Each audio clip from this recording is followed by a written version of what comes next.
Hello? Hi, guys. Huh? Okay. Should I do the mic or should I do this? If you're here, just do this. Okay. Hi, guys. Thank you guys all so much for coming. We are going to start very soon, so if you guys can all take a seat. Ooh.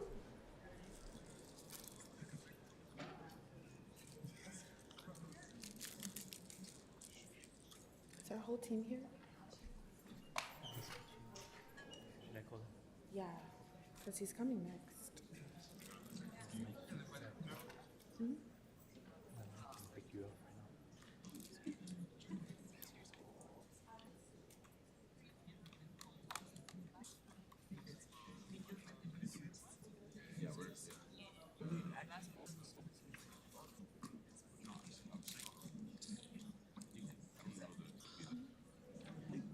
Yeah, where's Kachi? Okay, we'll wait for Kachi. Do you know how to send this to you? Did we share the link? Share it with me.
I'm sorry. I've really been off the past week, though. I'm not gonna lie. Let's see some outfits. Yeah, they were meant to be fast. That's very YAIS. We're in Connecticut. Oh, yeah, I heard that.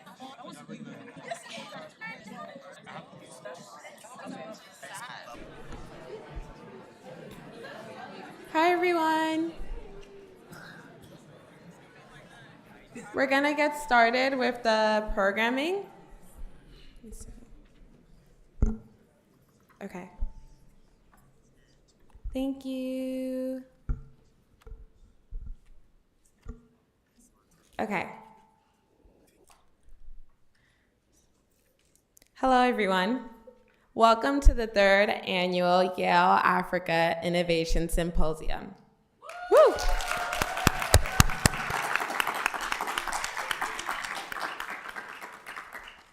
It is my pleasure to be speaking with you all today. I'd like to start off with land acknowledgements. Yale acknowledges the indigenous people and nations, including Mohegan, Mashantucket, Pico, Eastern Pico, Shankotik, Golden Hill, Pagosset, and other Algonquin-speaking peoples who have stirred through generations on the land and waterways of what is now the state of Connecticut. I begin here with land acknowledgements because to be recognized is to be valued, to be seen, to be heard, and appreciated. And that is the feeling I hope fills this space today. As we bring together African cultures from across the diaspora, uniting in a shared vision for our continent, I want each of you to know that recognition is a form of love and affirms our presence. For far too long, Africa's cultural productions, economic contributions, and drivers of knowledge have been overlooked. With YAIS, we aim to move away from mainstream discussions of Africa's problems that have plagued our history books for too long. Instead, we turn our attention to addressing the harmful legacies of colonialization, paving a way forward in building Africa's future. Which brings me to this year's theme: collective vision, collective action, building Africa's future. This conference is a space where radical imagination takes shape, where we pull possibilities from the future into the present, transforming dreams into action. Radical imagination is not just about envisioning changes, but about mobilizing it in new and dynamic ways. And with a personal interest in education policy, both domestically and internationally, I see the classroom as the cultural imagination of a nation. It is where legal cases are argued and revolutions are built. I've come to appreciate the sanctification of classrooms as a vulnerable setting that invites our voices to engage in discourse. Thus, when Abby, the founder,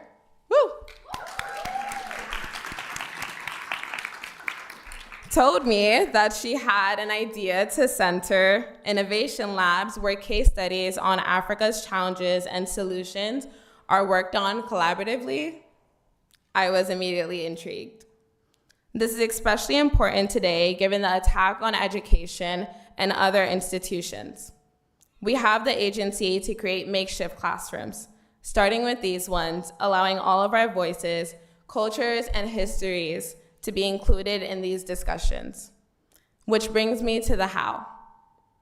In villages from Lebekonakiri to Bronx, New York, my family has carried with them communal vitality.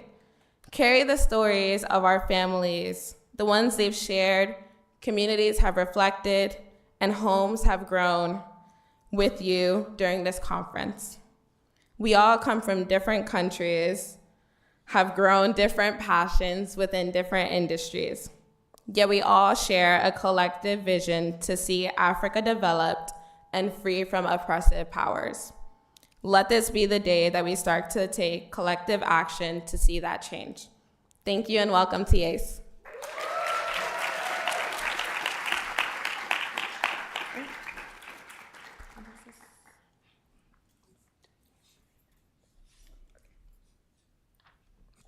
And now I'll be passing it on to my co-executive director, Sadiq.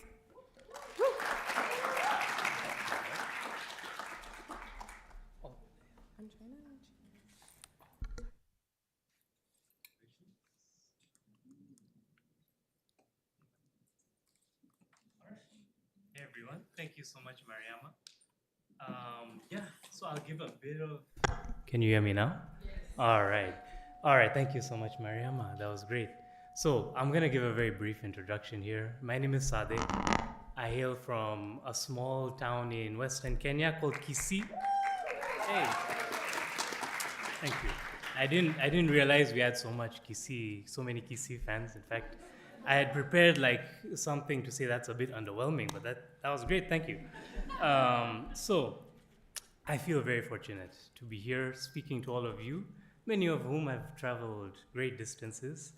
But let's be real, you guys did not pay to come and hear some random person talk about his life. So I want to turn the attention where it is due, and that is to you, all of the participants. I think I'm going to get into some quick facts about like where everyone is coming from, what everyone is doing. But before I do that, I just have some food for thought for you. So over the next 2 days, if you're doing this right, I think most of the value that you're going to get from this is from each other. And I think that applies both to the attendees as well as to the speakers. And I think if you look closely, you'll see there's a hugely diverse group of people here. So take 10 seconds and introduce yourself to the person on your left and to the person on your right, please.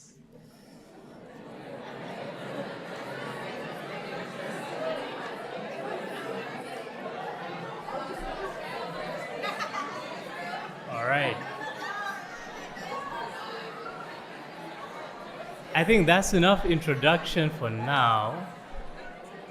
We'll definitely have more introduction room later. This is a can of worms that I've opened, evidently. All right. Thank you. All right, thank you. But that was great. Okay, that was very good, because that's exactly what we're hoping for. Now, the thing is, I saw some of you, as you were introducing yourselves, you were smiling a bit too much, which tells me that you're probably saying hi to your friends.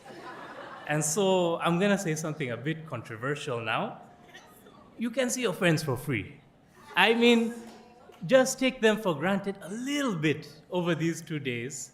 Try as much as possible to meet people. Go out of your way to meet new people, because these could be lifelong connections that you establish here.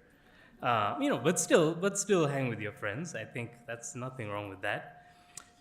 So now I see some of you may not be convinced, but most of you seem to be. Regardless, I'm going to go into some quick facts. So the attendees here hail from 42 different institutions.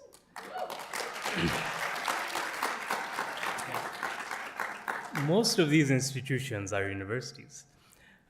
25 different cities. People have traveled all the way from Yale School of Medicine. But also a little bit further, we have some people from New York.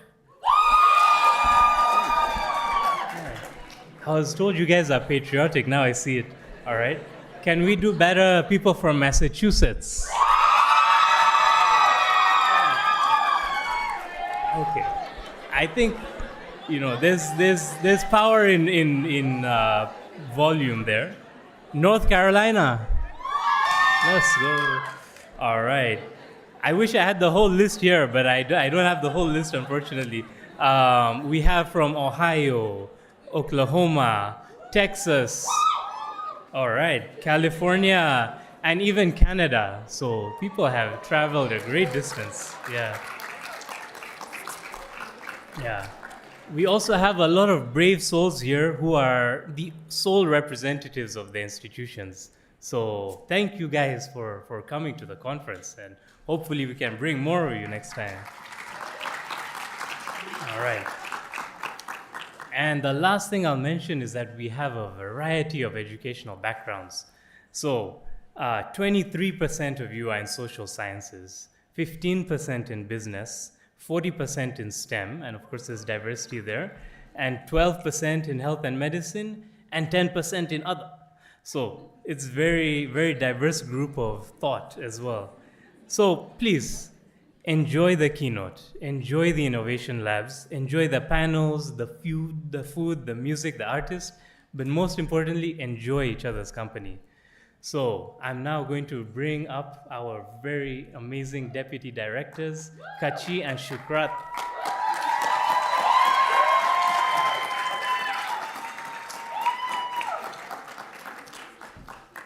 How do we?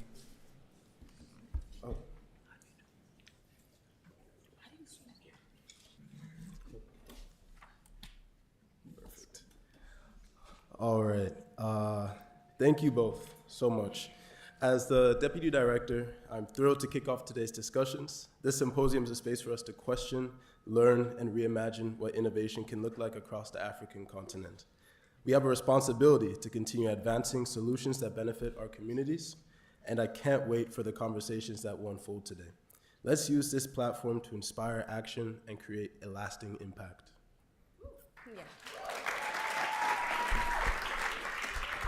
And, sorry y'all, can y'all see me over the podium? I'm a little bit short, so y'all can see me? Thank you. As Kachi, Mariama, and Sadiq have all mentioned, it is truly a privilege to have you all here. As we delve into today's sessions, let us remember that each of us hold a key to unlocking potential for Africa and for ourselves. The future of Africa lies within the innovation that we nurture here today and tomorrow throughout the entire symposium. Let's learn, let's lean, and let's take on these possibilities and challenges that each of us have and explore more on Africa. Thank you.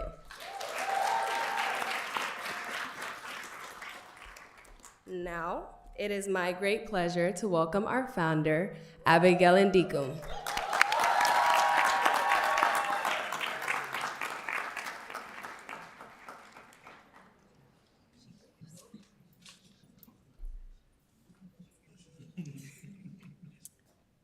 So I think she's kind of running around right now. We're gonna give her a call, so give us like a 2-minute break.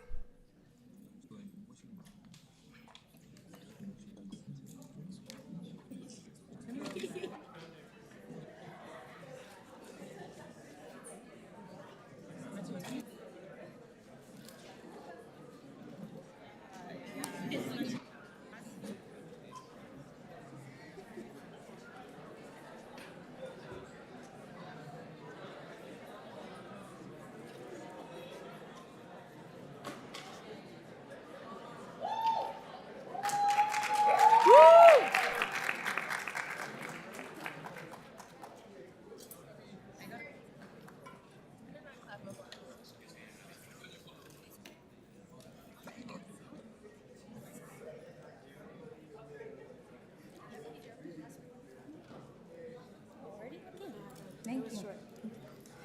Good morning. Good morning. Okay. How's everyone doing? Good? I said, how is everyone doing? Can we please make some noise for the beautiful executive board for YAIS 3?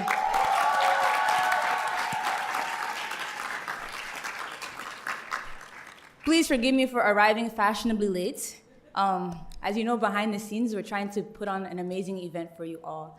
But I'd like to start by introducing myself officially. My name is Abigail Ndikum, and I am the founder of the Yale Africa Innovation Symposium, and I am...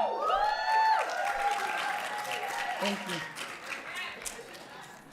Thank you. I'm also a recent Yale graduate. I just finished my classes in December. And this year, I have the pleasure of serving as the advisor for the new YAIS team. Again, I just want to just say a big thank you to my team. Yeah, thank you guys.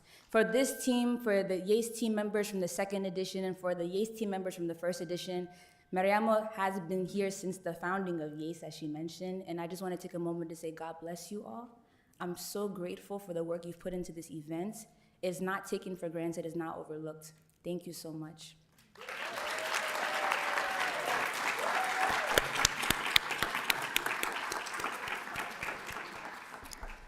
As I stand before you all today, I don't even know what to say.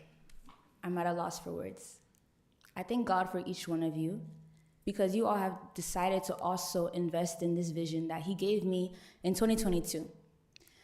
Many of you don't know, but YAIS began actually in 2022 with a group of 11 to 12 girls, and we were trying to put together the Yale African Gala. However, from my experience going to Harvard's Africa Business Conference and from going to Columbia's Africa Economic Forum, I came back to Yale and I said, guys, I think we need to think bigger than this. Yes, we want to celebrate culture, but how can we actually invest back into the continent?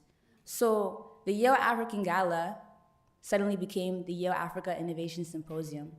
And I remember to this day, I was working that summer and I was in my office. Instead of doing office work, I was in my notepad drawing and like making calls and trying to put together presentations. And the team, we didn't know what we were doing, but somehow YAIS 1 came to pass in November 2022. And that happened and we said, okay, people liked that. Let's try it again. YAIS 2 took place about a year ago, I believe March 1st to March 2nd, 2024. And people liked that too. So we said, I guess we're kind of stuck in this now. People said, I can't wait to come back to the next one. We said, are we sure we want to put together another one again? It almost killed the team last time. But I'm so thankful because what YAIS is not for me, is not for this team. And even though it has Yale's name, it's not for Yale. I think we're just simply vessels being used to create a space for you all. A space for you all to meet each other, a space for you all to make new friends, yes, like Sadiq said, but also potential co-founders, potential employers, maybe potential employees for our speakers, wink, wink, wink. We're looking for new interns, we're looking for new entrepreneurs, we're looking for new head of states, in fact. And I believe the YAIS can be a space for you to find inspiration to pursue that. That's my goal. At the end of the day, if you all can leave here inspired and just wanting to do more for the continent, for your home countries, or for other people's home countries, I feel as though I've done enough. Thank you to our speakers for taking the time to fly and travel by train and face weather delays. It snowed yesterday, in case you guys can't tell, and people's trains, Miss Mariama, if you raise your hand, she woke up and it was canceled. And we have still a speaker on the way now because his first flight got canceled. So you guys are investing into the youth in such a meaningful way, and we do not take it for granted. We salute you, we say thank you. Thank you to our amazing sponsors, our partners like the Voice of Africa for coming all the way here and doing media coverage for us. Thank you so much. Thank you to the Council of African Studies. Oh my days. Guys, in 2022, when I had this random idea, I emailed Kristen from the Council of African Studies, if you don't mind raising your hand, and I had a funny PowerPoint presentation, and I said, this is what I want to pitch to you, this is what I want to launch. And she said, okay, I'll come back to you. She came back and said the Council of African Studies would like to sponsor you $25,000 to begin.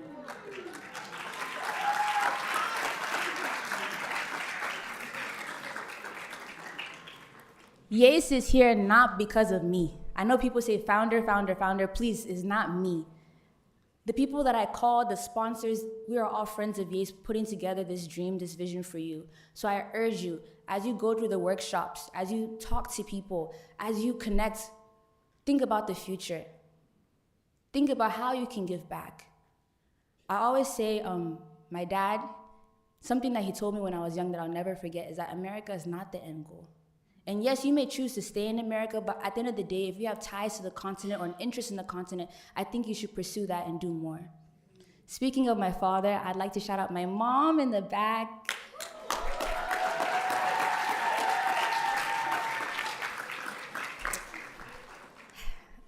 Mommy, thank you. Thank you. I even, guys, I feel emotional because this is my last year serving as a student for YAIS.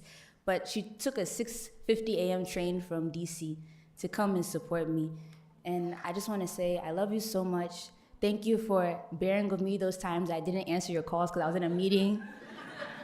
And thank you so much for pouring into me from birth, because I stand here today as the product of your love. So thank you so much. So I just really wanted to use this moment, this founder's note, to say thank you. You've heard it so much, but I'm so grateful. I'm so grateful. And I pray you all have an enjoyable experience. I pray you all have fun, make connections, and that you have travel mercies back home at the end of the weekend. If you need anything from me during this weekend, please feel free to tap me, stop me, talk to me, and learn more about what I can offer you. God bless you all, and have an amazing symposium weekend. Thank you.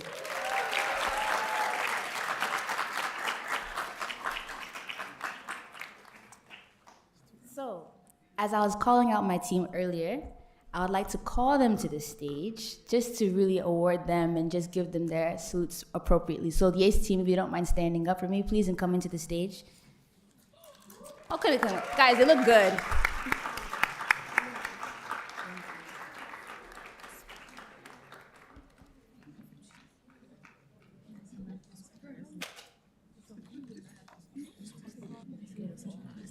All right. Guys, please come on stage. Guys, please make noise for them. They're nervous and shy.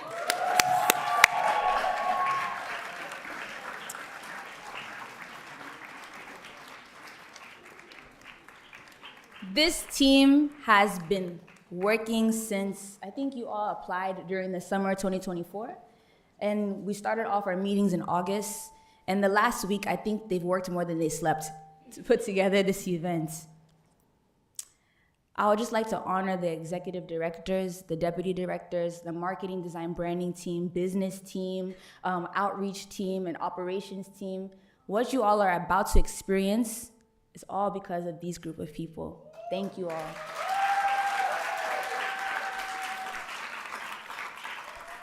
I'm hoping we can take a moment to take a team picture because I'm sure this is the last time that we'll be together this weekend in one place, looking this nice. Is it too wide? Should we condense ourselves? Maybe I'll just...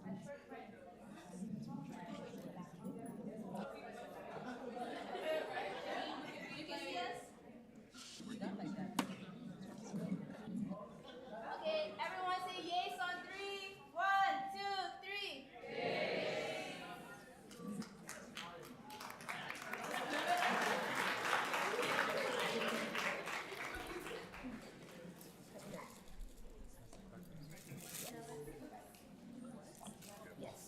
I think this is me.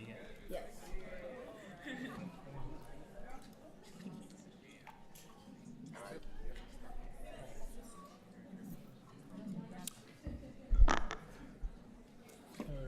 Give everyone some time to sit down.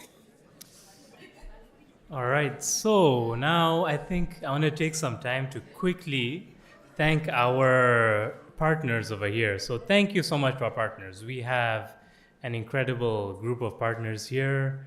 From the Yale side, we have YBMSA, YASA, Yale undergraduates. Oh, sorry, I'm going too fast. Yale undergraduates for UNICEF. Okay. YNSA, YCSA. All right, cool. And then I also want to shout out the Voice of Africa who are here in the front. Thank you guys so much. The Voice of Africa, they say that the gateway to all things Africa, and they have a very incredible mission of sharing knowledge and expertise throughout the continent. So if anyone's interested in that, please find these people here on the second row and disturb them. So I'm now gonna pass it off to Kachi, and he'll speak to the sponsors. Absolutely. All right. As we gathered today to celebrate innovation, collaboration, and the boundless potential of Africa, we must first recognize the incredible supporters who have made this event possible. At the highest level, our diamond sponsors have shown unwavering commitment to our vision, helping in unmeasurable ways to help support this conference. We have the Afro-American Cultural Center, also affectionately known as the House. Thank you for being a home for Black excellence and leadership at Yale. To the African Energy Chamber, your dedication to shaping Africa's energy future is inspiring. The Council on African Studies, hi. Your continued support empowers global conversations on Africa's role in the world, and truly, we could not be a conference if it weren't for you. The Trapagan Alumni Association, thank you for your investment to the next generation of leaders and helping to bring all of our Yale alumni here. And to the Harvard-Yale Alumni Association, in the same way, your commitment to strengthening global networks ensures our impact extends from beyond this room. And now, for our platinum sponsors, we extend deep gratitude to you as well. Those who support and elevate our mission are these sponsors. Uncommon.org, who has worked with us since YAIS 1. Your work in bridging tech education with opportunity is transformative and inspiring. The Yale Dean's Office, your belief in student-driven initiatives fuels innovation. And to the Yale Club of New York City, one of our newest sponsors and who we're very excited to collaborate with, your commitment to fostering intellectual exchange strengthens our community. And of course, we'd like to look at our gold sponsors, which are the Jackson School of Global Affairs, School of Public Health, and the School of Medicine, in which we have multiple representatives here now, and our silver sponsors. Because of you, this symposium is not just an event, it is a movement. Your generosity fuels the ideas, connections, and breakthroughs that will shape Africa's future. On behalf of the entire YAIS team, we thank you.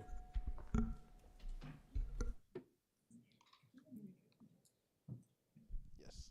On behalf of the entire YAIS team, we thank you.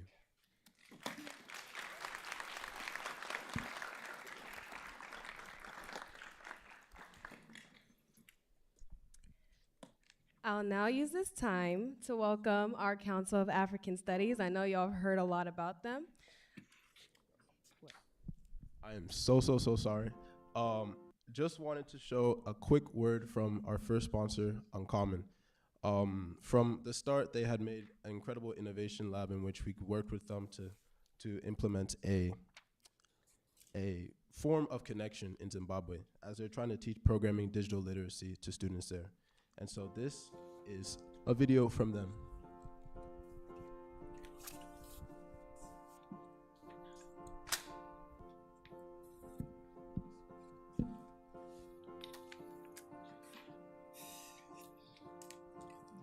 From the first time I connected with Uncommon, I could feel that there's something special that is happening here.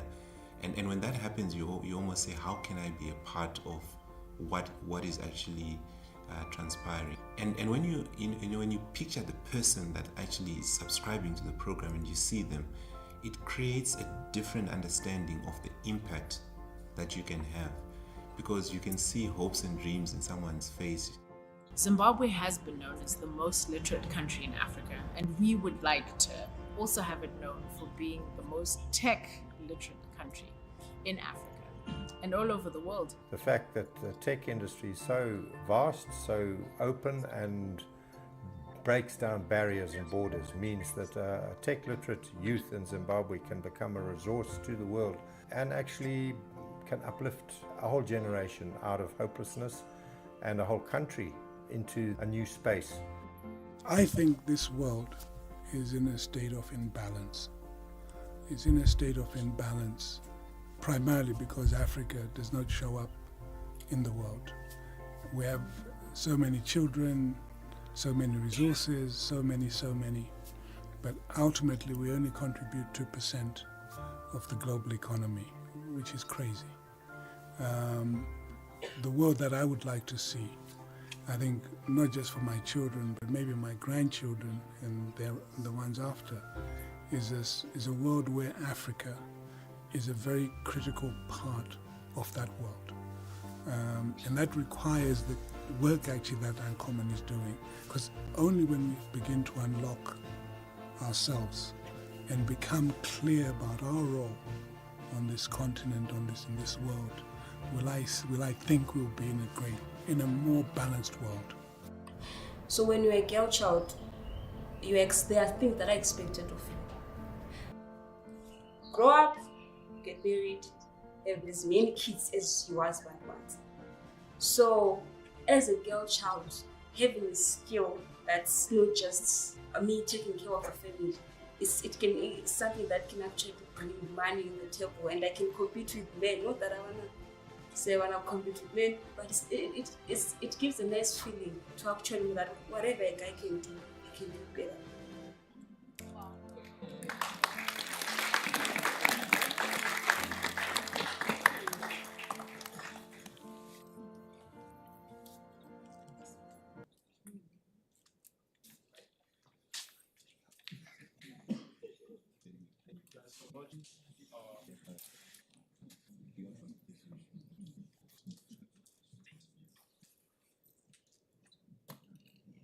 Thank you guys so much for watching the video. I feel like Uncommon and our sponsors and how their story has developed is a testament to how people still want to and will continue to invest back in Africa. Thank you.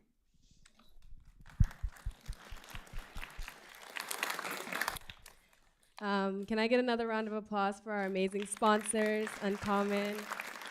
So many. Thank you guys so much.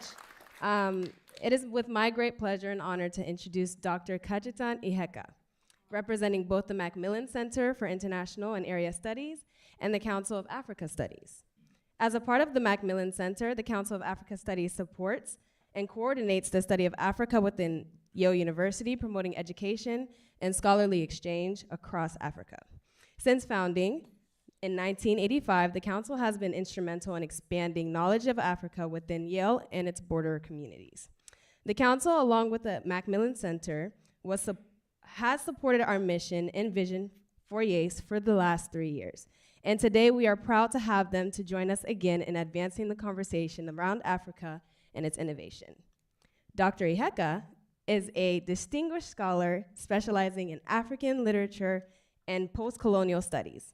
He currently serves as the chair of the Council of Africa Studies, as well as the director for the Whitney Humanities Center and the head of Africa Initiative in Yale. His groundbreaking work includes his books, The African Eco-Media, as well as The Neutralizing Africa, and has earned him numerous prestigious awards, including the 2022 African Studies Association's Best Book Prize. As an influential voice on Africa Studies, Dr. Iheka continues to push the boundaries of Africa discourse, focusing on Africa's role in global media and environmental transformation. Please join me in welcoming Dr. Iheka.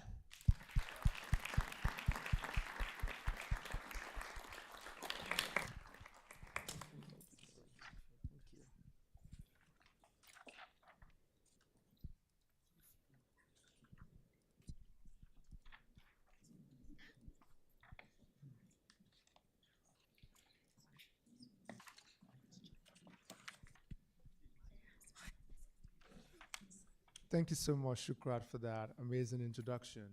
And good afternoon, everybody. Welcome, welcome. It's so amazing to see magnificent faces here. You all look amazing. Just give yourself a round of applause, please. Let's start with that. Let's start with that. Yeah, you know, anytime I'm in a university in Africa and I see faces like this, I'm like, wow, what will it take to be here permanently doing this kind of work? So it's really amazing to be able to speak to a room full of full of Africans like this. I welcome the distinguished panelists and speakers and keynote speakers, and all the students from all over the country and Canada who have joined us for this event. As Shukrat mentioned, I chair the Council on African Studies, and I'm joined here by my colleague, our program director, Kristen, who is right over there. She's waving. Yeah, please help me thank Kristen for all she does. So, at the Council on African Studies, it's really been important for us over time, but particularly recently, to support, student initiatives. I think we've been very terrific at supporting our colleagues, doing fantastic research in Africa. We've supported amazing work on teaching. But very recently, we've really zoomed in on making sure that if amazing students we bring here, who are brilliant, who have excellent ideas and want to do great things, that we're able to allow them, to do those things. So that's why we're really glad that we're able to support YAIS in the way we've done. The past 2 years, I've always been nervous. I'm like, wait, Abby's graduating. What's going to happen to YAIS? I'm like, Abby, anytime we talk, I'm like, what is the continuity plan? And it's just so great to see this team, that has taken over and ready to run, with or without Abby. So I thank Abby for her leadership and foresight, but I also want to thank all of you for making sure that it stays on. Because it matters so much to us, because we've seen so much student initiatives come and go.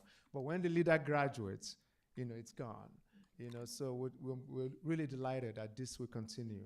And I bring greetings too from, my colleague, at the Macmillan Center, Stephen Wilkinson, who is unable to join us today, who is also pleased with the work that is happening here. This is student-led. All we do is provide some resources, and then you run with that. I'm excited too for the theme for this year because it's coming at a very, very difficult time. This week, a colleague sent me a news. I think the New York Times heading that a clinic is closing in South Africa because of USAID's the suspension of funding, and she wrote in the email tragic, and I wrote back and I said, what is tragic is not that USAID is suspending aid. What is tragic is that the clinic is closing because USAID, is stopping aid, and that is why I'm really pleased, about the theme that you have today. What the failure, what is happening with the impact of USAID's action is a failure of the kind of vision that would allow those transformative programs to continue with or without the United States. The U.S. can make its decision. It can make its decision. But what are our leaders in Africa doing to make sure that those decisions, that those decisions that have been made, do not affect the lives of our people in Africa? On one hand, we can stay and lament about what leadership has done or has not done in Africa, but we can also, think about what we can do. And that's why I'm really glad about what I've heard from the students who have spoken before me. That emphasis again and again on what can we do, in Africa for Africa. And on it's on that note that I want to thank all of you for the shining example that you are, for the opportunity,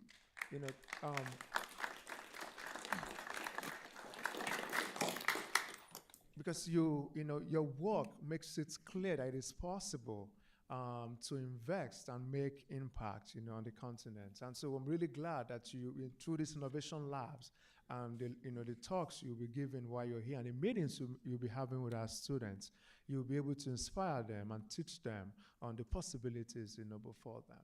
So that when we think about, the future of Africa, when we think about, whatever government we do in the future, I'm living here convinced that the continent is training leaders, that we have leaders here in this room. Look at all of you, that these are fantastic leaders of the continent. So it doesn't matter what is happening today. I'm more excited about what you will do, because you will have the kind of collective vision that puts Africa and Africans first.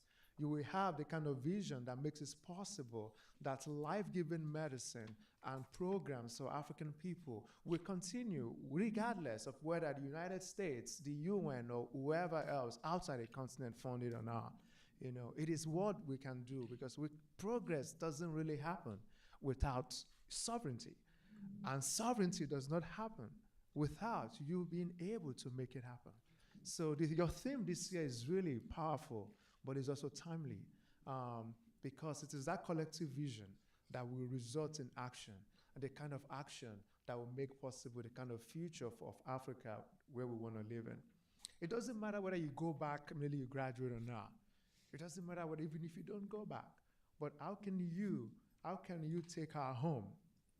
How can you take our home, the continent that will be the beacon of the world? Because I think it's not just in Africa's interest that you do something in Africa. It's actually in your own interest. Sadiq was reading the statistics of your majors and your interest earlier. Whether it's technology, whether it's healthcare, whether it's engineering and all that. The future of innovation is not going to come from here. Asia is reaching its apex. The future will be over there. So it's actually in your interest to make sure that whatever you do, you want to keep one leg here, sure, but make sure the other leg is pointing in the direction of the continent. I think that's really important, for you. you have so much going on today. I don't want to take so much of your time, but really just to emphasize that point that, however pessimistic or depressing some of the news we get today may look, it doesn't matter. What matters is what you will do. You've been equipped with education from Yale and other universities across the world, across this country, across Canada. What will you do with that? How can you take that and the connections you will make here, and from the learning you will take from our distinguished speakers and panelists, and turn that into something else, into a transformed continent? Really, growing up, my dad said something. He said, "The word is enough for the wise." The word. I'm sure you have your African parent sayings that you can share. A word is enough for the wise, and you all are wise people. That's why you're here. So a word is enough for you. Thank you.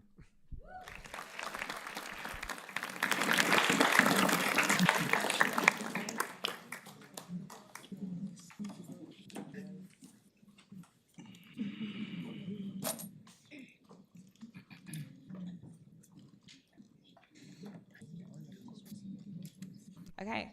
Hi, everyone. Can we get another round of applause for Dr. Iheka and the Council on African Studies? I think something that really resonated with what you said was a statement that I feel like YAIS kind of carries, which is by us, through us, and for all. And so despite whether or not we're working on or off the continent, we carry a piece of our home, we carry a piece of our heritage with us. And that within itself is Africa impacting so many different places. So as we move on to the keynote speaker, I have the opportunity of introducing her. So for our third edition of YAIS, our keynote speaker is Samachi Chris Asaluka. Can we all? Thank you.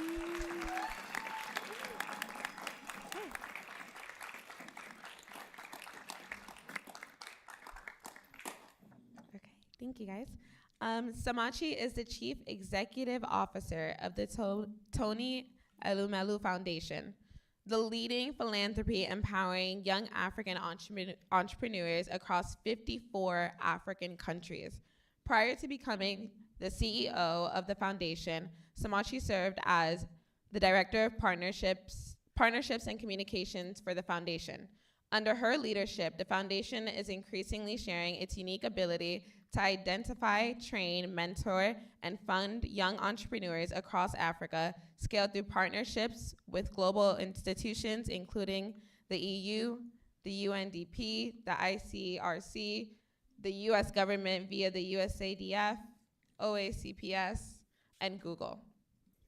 She is a board director of WINGS, a global network of over 190 philanthropy, development, and support organizations in more than 50 countries committed to ensuring philanthropy reaches its fullest potential as a catalyst for social progress.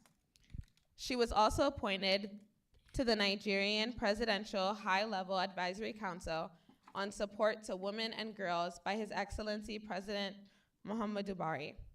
She graduated summa cum laude from St. Mary's College of California with a Bachelor of Science in Economics and a minor in Mathematics, and received the Adam Smith Award, given to the highest performing graduating student in economics. Woo! Wow. Can everyone please give another round of applause to Miss Samachi Chris Asaluka? Thank you so much. Of course, of course. Yes.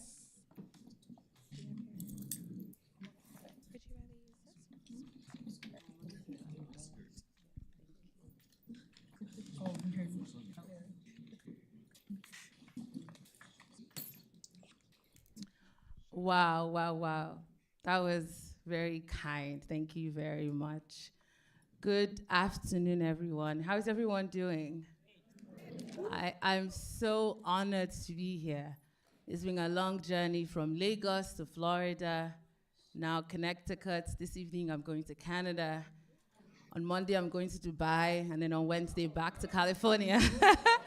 So it's a hectic run. But I think the highlight by far of the entire journey is being here with you all and being infected by your passion, your enthusiasm, and your hope and optimism for the future of our continent. I also went to Yale for my grad school. That was missed out period, right? And it's lovely to be back here and see so many faces of young people. Esteemed faculty, distinguished speakers, brilliant young professionals, and the future leaders of our world, the Yale students here in the building. Can I get a yay? Yeah. It is a profound honor to be here with you today to share my journey and speak about my mission of empowering young African entrepreneurs that has come to define my life for the last 10 years. I must thank Abby, where's Abby? The founder of YAIS, for not only inviting me, but being dogged in her reminders and her consistent follow-ups for this beautiful platform that you've created. I must also commend your entire team for your commitment, your diligence, your loyalty, your hard work. It's not easy to put together any event, talk more of a convening of this level. So congratulations on this additional feather in each of your caps, and wishing you even more success for the future. I stand before you not just as the CEO of the Tony Elumelu Foundation, but as an incurable believer in Africans, especially young Africans, and our rejection of a narrative of Africa that does not reflect or represent our talents, our drive, our dreams, our desires, our competence, or our capabilities. Africa may have been known in the past as a continent rich in natural resources and not much else. But in this new generation, in our generation, we are redefining and updating this narrative.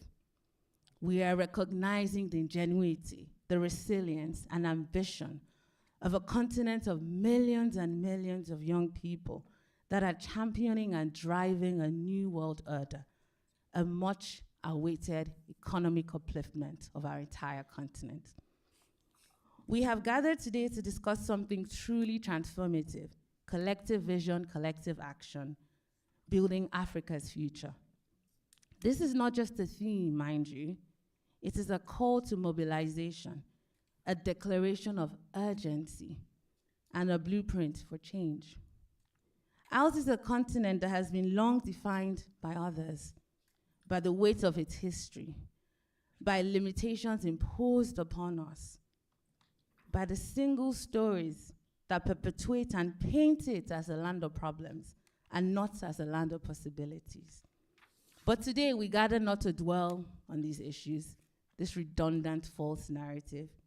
We're here because we are the architects of the new future. We gather because we have the power to shape the change that we desire, especially in these times.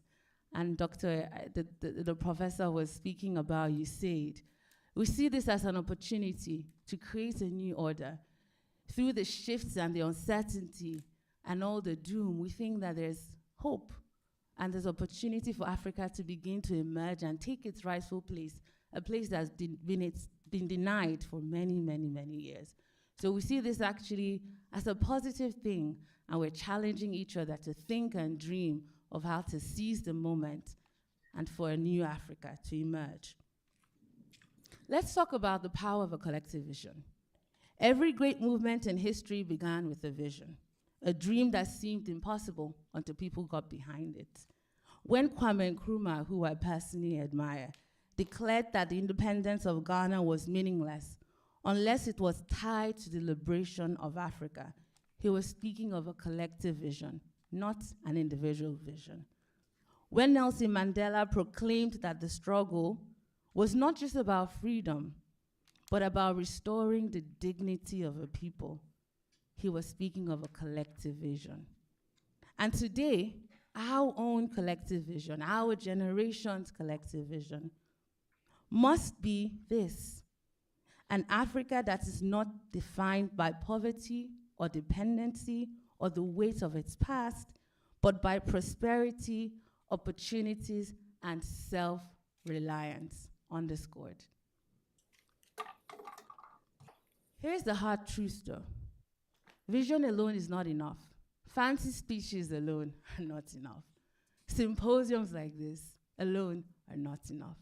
Conversations are not enough. We must take action. And we must take the action now. The pages of history are filled with ideas that never saw the light of day, because we had brilliant, curious minds thinking these ideas, but never having the discipline or courage to implement and execute the ideas. But us in this room today, we're different, and that will not be our story. At the Tony Elumelu Foundation, we don't just talk about empowering Africa, we invest in it. The story of our founder is a pretty popular one, Mr. Elumelu, but I'll summarize if you indulge me. After his master's degree in economics, Mr. Elumelu applied for a bank role that he was not eligible for. It demanded a certain cut-off GPA that he fell short of, but he went ahead to apply still.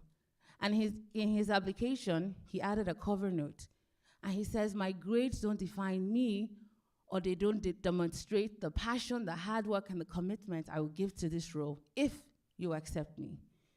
He was very fortunate that the CEO of the bank at the time was personally reviewing all applications that came in. He was intrigued by this cover letter and invited him for an interview. Out of hundreds of candidates vying for 2 roles, he emerged successful and took up one of those roles. A year later, he became the bank manager, the youngest in Nigeria at the time. He would often tell us and tell everyone around him that if that bank CEO did not look at his application, he will not be the investor, philanthropist, and Africatalist that he is today. And because of that background, because of that story, his life's mission is now to democratize luck.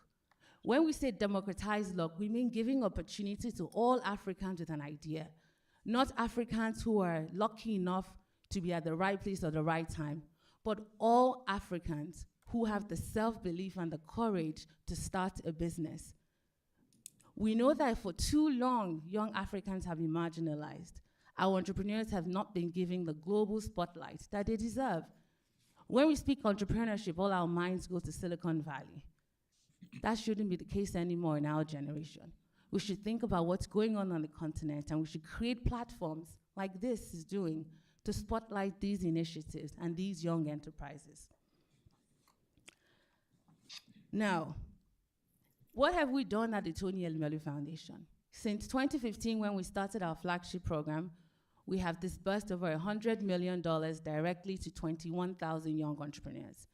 And the magic is this: it's not even the volume of the money we've given, but what the entrepreneurs have done with that funding.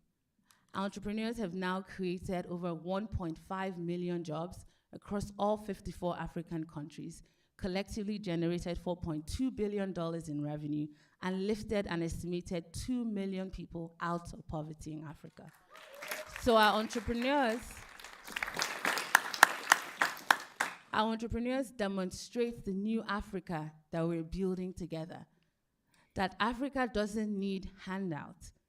Foreign aid has been consistent on the continent for decades and decades, but when asked to see results of it, we could scramble to search for such results.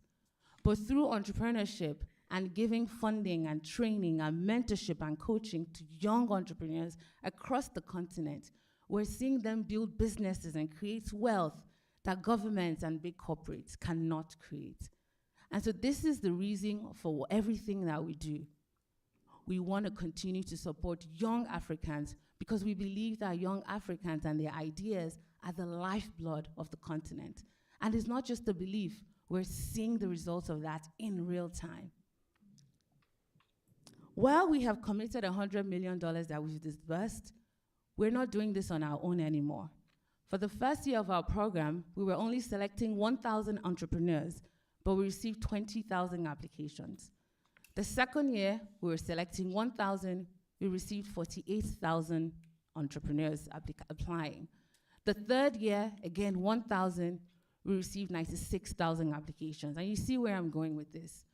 So we're in the business of creating economic hope and opportunity, but we ended up dashing hopes. In fact, young Africans will say it was easier to get into Yale than to get into our program. But that's not what we wanted. We didn't want to be exclusive. So we started forging partnerships, and that speaks to the power of collaboration. Partners like the EU, the US government through USADF, the international community of the Red Cross, the German Development Agency, the United Nations Development Program, etc., identified the work that we do and realized that their way of giving to Africa needed updating. It needed revolutionizing, it needed to change, and they needed to center young entrepreneurs. So they started to work with us to scale the work that we do so we reach and empower and fund even more entrepreneurs across all of Africa. I will not bore you about the work that we do, and I want to turn it around to you. What can we all do together? If you're a student, I ask that you learn. Work hard, graduate with good honors, but also build. You know, Africa doesn't need any more theoretical solutions. I think that we all know what the issues are. You know, as a student of development economics myself, I mean, we can spend the next generation reading and researching and theorizing. And while that's good, and there's a place for that, definitely, we need more builders. We need more people who take the knowledge they've gained through school and apply it on the ground. We need more people who are believing in themselves and their ideas and seeing space for them and their enterprises in Africa. If you're a young entrepreneur, what can you do?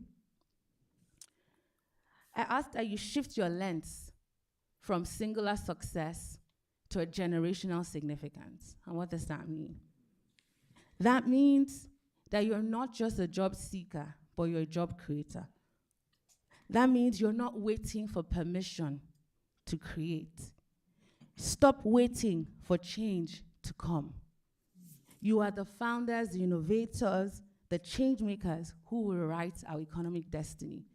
Stop waiting for when the time is right, because there will never be a right time. Stop waiting for when all the conditions are set and in place.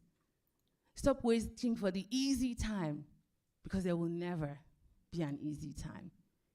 Take that chance and take that risk. For other young people in the audience, we want you to disrupt and rethink. You know, I said I just came from Florida and I was at the Legacy Builders Summit. And it's a summit where some of the biggest family offices in the United States come to brainstorm and strategize and think about how they're going to endow the next generation and what initiatives they want to fund. And one of the speakers who I greatly admire, Bob Gay, one of the founding partners of Bain Capital, you know, he said something on stage that I've always known. And he said, fiscal and monetary policies will never create wealth. Do you know what creates wealth? Disruptive innovation, entrepreneurship. And he said it. And so I don't want us to waste too much time theorizing. We need to take action. We need to take that chance. We need to prioritize our continent, because no one else but us will do it. And yes, I've mentioned all these different organizations that are my partners, but there's a difference when it's an African at the heart of it. Because you're not just doing it as a 9-to-5 or something you're paid to do at the end of the month, but you're doing it because of your own enlightened self-interest. You're doing it because you know no matter how successful you are as an individual, your narrative will always be tied back to the continent. When you meet people, they will not judge you by what you've achieved personally. They will judge you by where you've come from. And we don't want to be held back by a narrative that's outdated and a narrative that we can collectively change. A single business properly supported can create jobs, uplift families, and change communities. And our entrepreneurs tell us that. I'll share just 2 stories. One is a story of Miriam from Nigeria. She started with an idea. Many of our entrepreneurs, 80% of them apply to our programs. It's just an idea. We don't ask you to already have a business. If you think you have a good idea, go on our platform and apply. So Miriam just had an idea and she went on our platform and applied. Her idea was in renewable energy. She wanted energy solutions for rural homes in Nigeria. Because how many of us are from Nigeria here? You know that NEPA is the most unreliable, the most unreliable agency.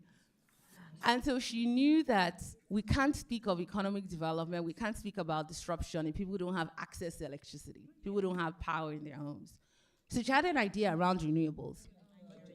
She applied to the program for the right business management training, coaching, mentorship, access, networks, and funding of $5,000 that we give as grant to each of our entrepreneurs. Today, she's powering thousands of households through solar.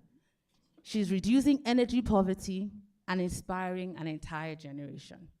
This is one girl, Miriam, who took a chance in herself. She didn't have any capital, had no business, didn't have a business plan, just had an idea. And today, she's powering so many homes across northern Nigeria. Let's talk about last entrepreneur from Kenya. His name is David. He launched an agri startup that is revolutionizing the ways farmers access markets. What started as a small business is now changing food security landscape across East Africa. And these are not just exceptions. I can go on and on talking about entrepreneurs. African entrepreneurs don't need charity.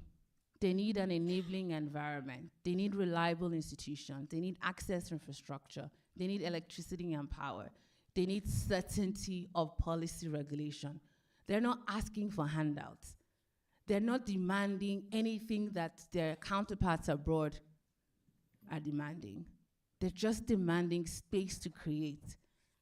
And so all of us stakeholders, especially the policymakers in the room, must remember this as we enact policies. You know, I'll give a small story. This was way back in 2018. We were going on a visit to Kaduna State in North Nigeria to see the governor. And so before we went to see the governor, we had done some research and put together some case studies on what entrepreneurs were facing in Kaduna State. And so when we went to Kaduna State and met with the governor, you know, after all the exchange of pleasantries, he said, "What can I do for you today?" And we said, "Mr. Governor, you know, your state is one of the most difficult states in Nigeria to start a business, to register a business, and scale a business." And he said, "That's impossible. I ran my election based on what I was going to give small businesses. And so I didn't know any of this was happening." And we showed him the facts.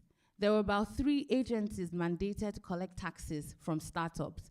And so you have one agency knock at the door and they pay, another agency comes, asks for the same levy, the entrepreneurs pay, and another one. That duplicity was everywhere. And so we told him, "Mr. Governor, there's no way for Kaduna State to get to the next level if you continue to hunt and hound entrepreneurs." And he made a promise that he was going to do something about that. And we thought it was just the usual politician speak. But 3 months down the line, we were in Lagos, and we saw the front page of the newspaper. He had scrapped all those agencies and only put one agency in place. So that shows you that policymakers sometimes don't even know what's going on out there in reality. They don't have the insights, the data, the knowledge, or the exposure to understand the impacts of the regulation. So that's why for policymakers in the room, I'm asking that you go beyond your offices and interact and engage with the constituency and hear directly from the horse's mouth. Because it's one thing to put a thing on, something on a piece of paper. It's another thing when that's implemented. So I'm asking policymakers to leave your offices from time to time and go out in the field and hear directly from these young people. Institutions like Yale also play a critical role in shaping leaders who understand the complexities of the local economy. All of you here come from great universities, but to whom much is given, much more is expected. It's not enough to go to a fancy university and put it on your CV and get a fancy job. Your life must be much more meaningful than whatever 9 to 5 you choose to have. You must think about impact, and you're not too young to begin thinking about impact. And because again, going back to Florida, all these, wealthy, family office, most of them were in their late 60s, 70s, 80s, and they all went to the stage and said that the one thing that was priority now was impact, impact, impact. We don't have to wait till we get to that age to prioritize impact. We can start now to live a life of meaning and of value, and making sure that, you're creating an environment where others are rising as you're rising. And each of us here in this room has the power to do that. You may think, I don't have funding, what can I give? You can be a mentor. A lot of young African entrepreneurs are looking for mentorship, looking for coaching, looking to hear best practice, exchange ideas, looking to listen and see how they can bring their products and services into new markets. You can facilitate that. You may ask yourself, what platform can I use? You can come to the Tony Elumelu Foundation for starters, and we match you and link you to an entrepreneur who you begin to mentor, and you see the relationship grow in leaps and bounds from there. We're not too young or too unready to make a difference. And I'll end now, because I have a Q&A I'm very excited about. To diaspora and Africans, many of you in this room today, you must engage not as distant observers, but as active investors, mentors, and collaborators. Don't only come to Nigeria when it's time for Dirty December, or to Accra when it's December or January, no. Your engagement must transcend Dirty December. It must be much more than that. And again, you may ask, what platforms do I have to access? Again, I tell you, you can start with the Tony Elumelu Foundation. That's why I'm here in the middle of these hectic trips that I have planned. To all of us in this room, tell the African story differently. See the continent not through the lens of challenge, but through the lens of opportunity. The African single story is killing us. My boss would always say, way back in the day, he was reading, I think it was Jet magazine, I can't remember. And it says how a person was stabbed in New York every 5 minutes. But that has never stopped any one of us from going to New York, has it? We always go there, right? So why do we let the reductive narrative about Africa affect how we view the continent? Why do we treat Africa more harshly than we treat everywhere else? Why do we deny Africa the grace that we extend to every other place? But that narrative will not change on its own. It will not change because we're saying it here. It will change when we start to take action towards changing that narrative. Africa's future is not a distant dream. It's being built right now. Our 21,000 entrepreneurs are showing us how it's done. And you in this room, you're a part of that story. So I ask you today, what role will you play in this collective journey? What action will you take today? Africa will not rise by chance. It will not rise because we wish it to, or we dream it to, or we hope it to. It will rise through collective, deliberate action, long-term action. Because the people who refuse to accept the status quo and choose instead to create the future that we all deserve. Do not watch Africa's transformation from the sidelines. Be the builder, leader, innovator that drives it forward. And while I know that our change, our rise is inevitable, my only worry is what's going to be the speed of that rise. And that's up to all of us. Thank you so much, ladies and gentlemen, for a beautiful, beautiful platform.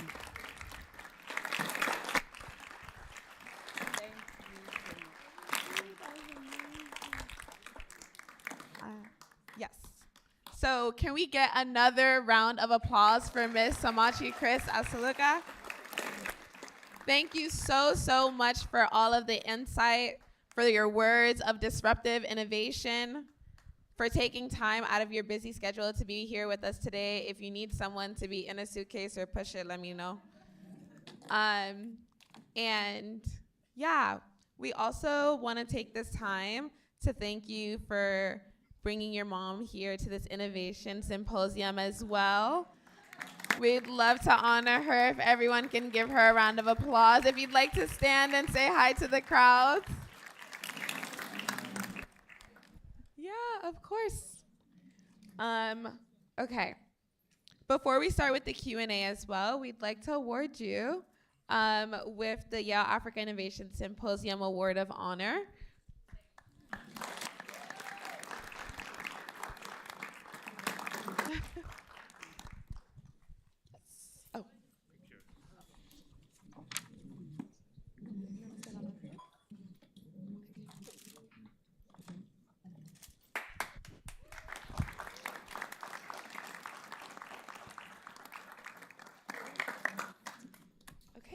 Thank you so much. Okay, so we're gonna get started with the Q&A.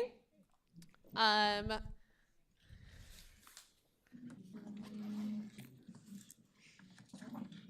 beautiful. Okay, so moderating our Q&A today is the lovely Maudo Jallo. Can everyone please give him a round of applause? So, we have a bio here for you guys today, but before I give that bio, I would just like to personally thank Maudo for coming for the third time. Our first year, me and Abby knows what he's done for this conference. He's given us hope, he's given us inspiration, he's given us support. So, Maudo was a speaker, an innovation lab speaker for economic transformation during our first and founding YAIS. And he has been back ever since supporting. He has been supporting behind the scenes. He has been able to connect us to speakers and donors and just give us words of mentorship and advice. And it's been an honor to speak with you, Maudo, to hear you speak, to grab lunch with you in Dubai. And just to have you grace us with your presence here again once more. But I would also love to give you guys a little spiel about Maudo because he has done so much for us, but he has also done so much for the continent. Maudo is an experienced geopolitical strategist and advisor with 7 years of experience in advising governments in the Middle East and Africa on strategy, public policy, and geopolitics. Previously, he worked for the Boston Consulting Group as a senior analyst in the Global Advantage practice area, providing expert advice and insights on how MEA nations can attract strategic foreign investment in key sectors. Maudo holds a bachelor degree in international business with French from the European Business School in London and a master's degree in African development from the London School of Economics and Political Science, where he also served as a visiting fellow at the Firoz Laji Institute for Africa.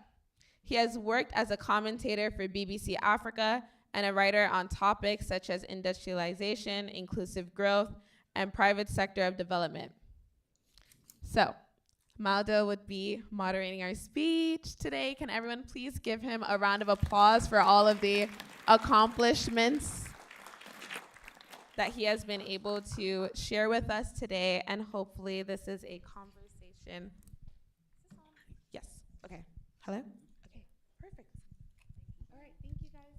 Just testing if this works. Can you guys hear me? Yes. Good. So I would have replaced all of that with just, if everyone just lined up and gave me a, Aaron Pierre, but, I'll take this. This is fine.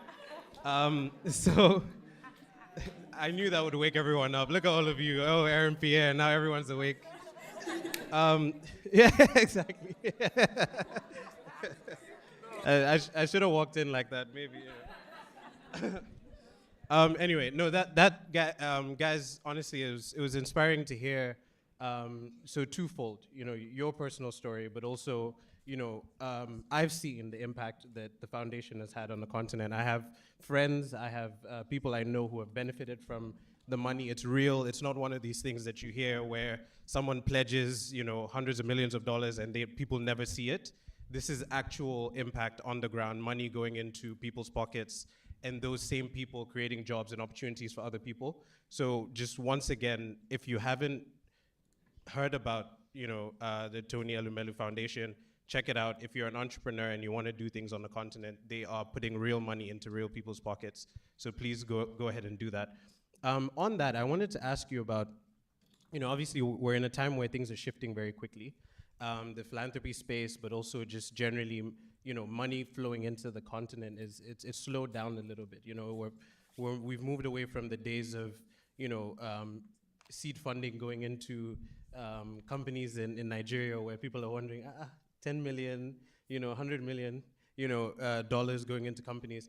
So how do you take what you're doing, which you're already doing at quite a big scale, and scale that even further, because I think there's a missed opportunity with other foundations, so you have quite a number of them now, a lot of former bankers in Nigeria have set up foundations, not many that are as advanced as yours.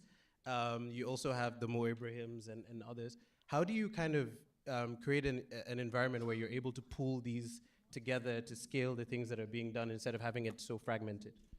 Yeah. No, thank you so much, Maldu. I think that's a brilliant question. And we're very excited to be inspiring others to give back in a large way. So I think before now, a few years ago, charity was usually, you get some rice, or you get some medicine, or you get some education scholarships, very transactional, and not long-term investing. And so when we launched our flagship program, the TF Entrepreneurship Program, it did something in Nigeria and the entire continent. We had other people of means begin to wake up to see how to do philanthropy in a different way, in a tangible, concrete manner. So we're very excited to have inspired that change. Secondly, we also realize that there's a space and place for everyone. And we don't urge or coerce anyone to join us in our entrepreneurial work. But we hope that whatever these different actors are doing, they think big, they think long term, and they prioritize young people. And we have great partnerships with global organizations and also local organizations as well. The government of Botswana has been a partner of ours. The government of Benin Republic has been a partner of ours. We're also discussing with other governments on the continent. So our partnerships is not just with global institutions, but also local actors as well. No, that's fantastic. I think so at the moment when you look at the landscape, you see there are a lot of people doing a lot of different things, right? And the continent is huge. The problems are, we know what they are. But would you agree with me that there are some places to put your money that have more impact than others? Because I feel like sometimes, someone will, again, I don't mean to kind of downplay some of these announcements, but there's so many announcements, right? 50 million here, 100 million there. But then, 50 million, put it into an actual entrepreneur's pocket and then they can invest it is very different from saying you're giving 50 million to US contractors to do a project in Malawi, for example, right? Like those are two different things. How do we advocate for more direct giving into places that will catalyze growth and further investment and job creation? Totally. All giving is not the same. There's different levels of giving and the impact that's being created. And I'll give you a quick example. So ICRC, the Red Cross, is traditionally known for coming in for emergency relief. So where there's flooding or fires or famine or earthquakes, that's where you see ICRC in action. But in 2017, 2018, they approached us and they said, we've been doing a lot of traditional giving on the continent, but the results that we're seeing continue to underwhelm us. And we've spent so many millions and millions, but we haven't made the traction that we thought we would make by now. Perhaps we should take a chance on your new model of prioritizing the young people in their businesses and give them money instead. And what that does is that it builds in economic resilience so that even when emergencies do take place, they're able to self-provide and self-fund themselves out of those problems. And so you're creating, a self-reliance that helps not only in the short term, but then even in longer term. And so they started working with us from 2018, starting in Nigeria, in some of the most vulnerable communities in Nigeria. So the Niger Delta region, for those of you who are not very familiar with Nigeria, the Niger Delta is where the oil resource is. And it's a place of, very widespread degradation, where the oil has just been extracted, leaving behind lots of pollution, and lots of problems. And also the northeast region of Nigeria, where we have quite a number of extremists. So the ICRC said, let's work with you in these two regions of Nigeria. And instead of just coming in when there's an emergency, let's identify young entrepreneurs who have business ideas, but don't have the funding and the training to actualize it. And so we started working with ICRC in those two communities. And let me tell you, the change is marvelous. Because if I'm approached to join a terrorist group, but I have a business that I'm running, I'm more able to say, that's not for me. But if I have nothing doing, if I have no livelihood, no income, then I'm more vulnerable and I'm more, likely to toe that line. But when people have something to live for beyond themselves, when they're able to create a living for not just themselves but others in their community, they're less able to be influenced negatively, and we see less illegal migration and less social ills. So our work is not just in funding these entrepreneurs, but spotlighting them and showing people who mean well that there's a new way of giving in the 21st century, and there's a new way of doing, and that must center young Africans themselves. Yeah, no, that's really encouraging. I mean, as you alluded to in your speech, we're living through a time now where things are a lot more uncertain than they used to be, and we honestly need foundations like yours and others to step up and really, fill the void that's going to be left or is already being left. I wonder, just finally, we have limited time, and I wanted to give people a chance to ask you some questions. I'm sure people have a lot of questions for you, but we know that there are a lot of people on the continent that have bags and bags of money, whether in their homes or in Swiss bank accounts or wherever they may be. I joke, but on a serious note, how do we move people from having this inclination to hide their wealth and move them more towards what your boss has done, which is, look, I've been lucky enough to make all this money.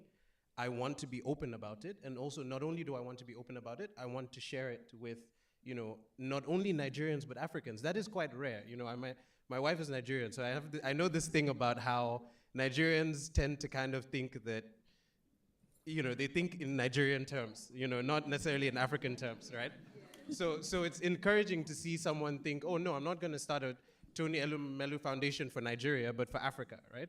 So how do we encourage more people to do things like that and move their money away from these, shell companies and so on, and put it into investing into the young people of Africa? No, that's a brilliant, fantastic question. My boss calls it self-enlightened interest. So your enlightened self-interest, I think that's how he coins it. But it's like, if you live in a place where you're the only wealthy one, surrounded by others who lack, then you're never really safe. You're not secure. It's a ticking time bomb, right? In America, I think you guys call it eat the rich, right? We see it online. But yeah, that's it. So you don't want to live in a place where you're targets because you're the only one who's doing well. You want to create economic opportunity so that wealth is spread and other people have things to live for. Someone with something to live for, a business to live for, will not join extremism. That's the truth. They will not want to leave behind everything they've known to risk their lives. Or migrate to Europe. Or migrate to Europe, exactly. So if we create economic opportunity here at home, then we're creating safer, more secure places for us to live in. Secondly, if we only do the work that we do in Nigeria, Nigeria is surrounded by Benin Republic, we have Niger, we have Chad, we have Ghana, down the line. We can't say that. No, that was no shade. No.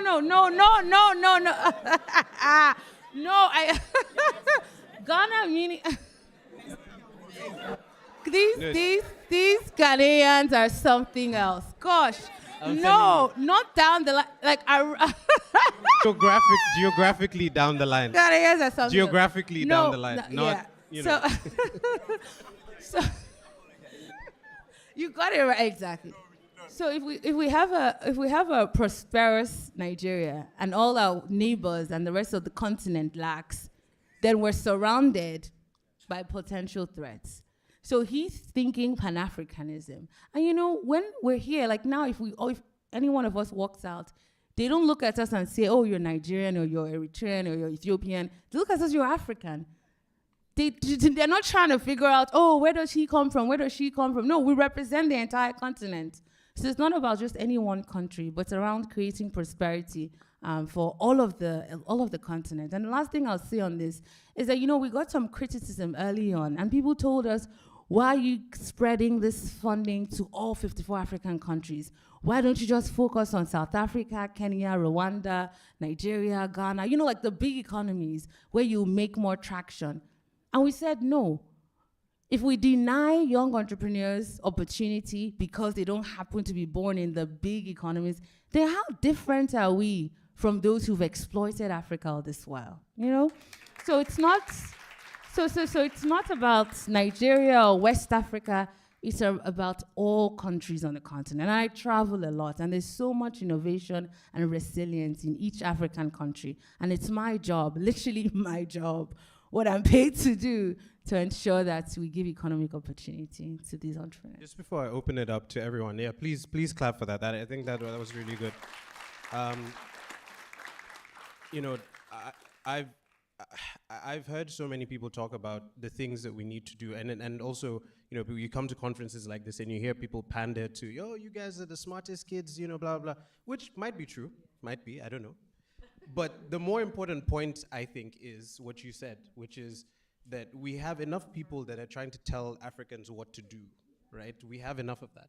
What we really need is people who are disciplined and committed to the cause and are willing to do things as opposed to constantly talking. We have forums, we have interviews, we have media companies. You know, their media companies are important. Yeah.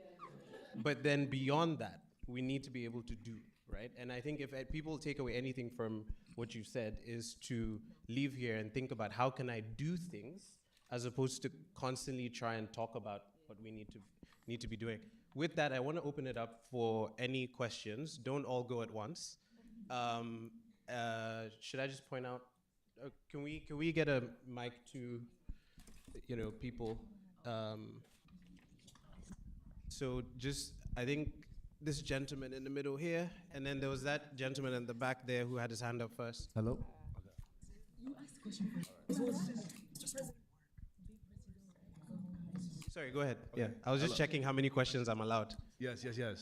Hello, my name is Obina, Hi, and Obina. I'm here with NYU. Hey. And thank you. So earlier you were talking about disruptive innovation and how we shouldn't look to Silicon Valley for that disruptive innovation. So my question for you is, which industry do you think has a more urgent need for entrepreneurs and innovators in Africa? I think, Obina, thanks. I think that's a good question. And the work we do is non-sector, it's sector agnostic, meaning that we prioritize all sectors. But if you ask me personally, where do I see the most opportunity? I would tell you agriculture, number one. We have 30% of our entrepreneurs in agriculture, but they're doing agriculture in a different way. So it's not agriculture the way their grandfathers and great-grandfathers. No, they're modernizing that sector so quickly. They're making sure that we reduce harvest loss. They're making sure that our farmlands are not susceptible to weather changes. They're making sure that produce gets to market in record time. You know, they're totally disrupting that sector. And we see a lot of, you know, again, it's a new world order is being created. You know, things are shifting. And I would hate for us to miss this opportunity because this is a once in a century, if not longer, opportunity. You know, alliances are being redefined. You know, everything is changing. And so I think there's no better time than now for young Africans to reflect and think of how they want to do things in a different way. So agriculture is one. I also think the green economy is another one. And it's another area we see a lot of interest from our entrepreneurs. Because, you know, while a lot of us here will talk about climate change as something in theory, in many parts of Africa, it's something that they're living through. Like we're talking about the Sahel region, where lots of people there make a livelihood from the Lake Chad. And it's drying up, you know? So people are forced to migrate, people are forced to, you know, do many things they shouldn't be doing because their livelihoods have been cut off. So a lot of our entrepreneurs are seeing how to build climate resilience in Africa. And we think that that's one area, there are a lot of partnerships waiting to happen in that space. And so if you think of the green economy, I think there are a number of opportunities there. I think the final is the creative industry. So a lot of us are huge fans of Afrobeats, of Nollywood, etc. But there's opportunity to structure it. You know, we shouldn't, again, it's about this dirty December. It's great, right? But I think that we could build it into much more. You know, American influence is largely driven by the pop culture it exports. So you go anywhere in the world and young people are emulating rappers they see on TV. That's American soft power. And we think that with Afrobeats, for instance, where everybody knows like the Burna Boy or the Wizkid or the Davido, you see I called all three so that there are no issues. See, I called all three. Where everyone knows these guys, but I think that we can structure it, and I think you all in this room will have ideas where we structure it properly so that we gain more revenue from that space, and we create more jobs from that space. We do, like in Nigeria, for instance, there's no real stadium for any performance. We use a hotel that's, limited, and that shouldn't be. So, there are ways to think creatively about merch around these artists, tours around these artists, sites, there are endless opportunities. So I think agriculture, green, and the creative sector definitely offer a lot of opportunity. Creative sector one is really interesting. I mean, it pops up in places like I had this Pakistani taxi driver who literally, like, I got into his car. He assumed I was Nigerian, and then started playing. Look Nigerian. Yeah, and started playing Rema and was like, "You like this?" I was like, "Yeah, I guess I do." Yeah. Sorry, you over there. Thank you.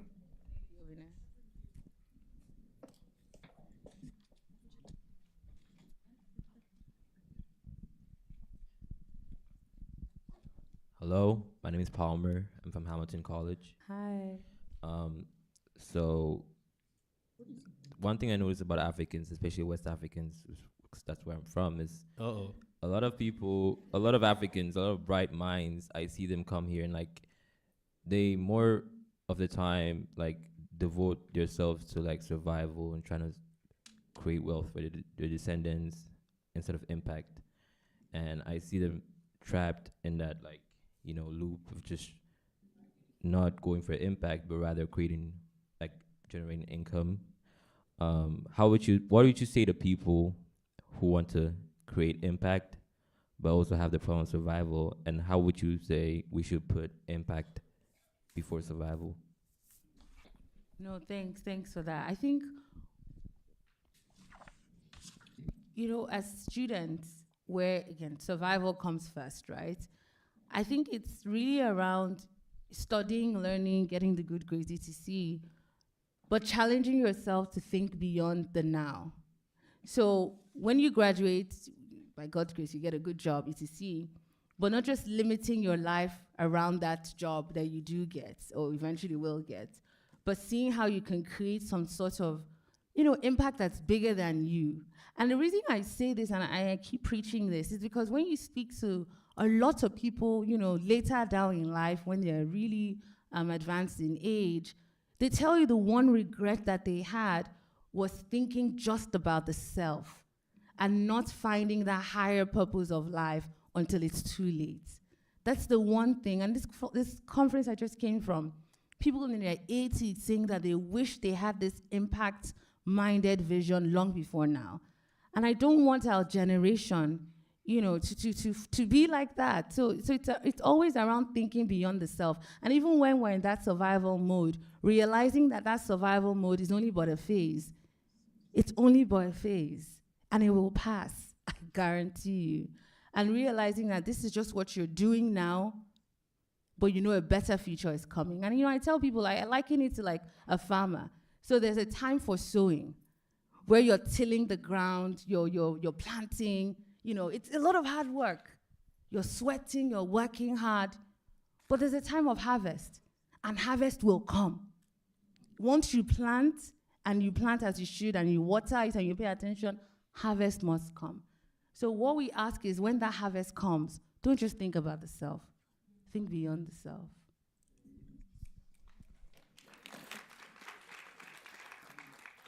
Yeah, so one last question. We'll go to, sorry? Well, can we just take these two, because there's just two hands that I see here. Oh wow, I was like, sorry, I was literally like. Thank you very much for this opportunity to pose a question. Two questions, one lighter one and one serious one. The first one is, any comments on the idea of brain drain?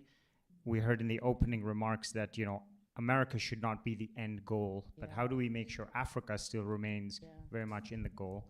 And on a lighter note, throughout your extensive travel, What country in the continent has the best jollof rice? I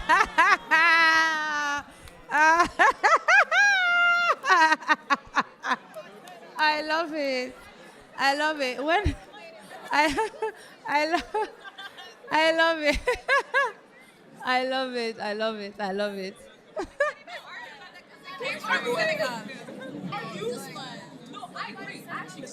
I love that. So very quickly, Quiet guys, please. very quickly on the issue of brain drain. I don't speak down on young Africans that choose to stay in America. I don't at all. Because I would be being very mischievous actually if I sat here and told you all is good, all is fine, all is well back home. No. And we think that there's a role to play for diaspora. And look at the Indian economy, for instance. Remittances is such a huge propeller of their economy. So there's a role to play for a diaspora economy back here.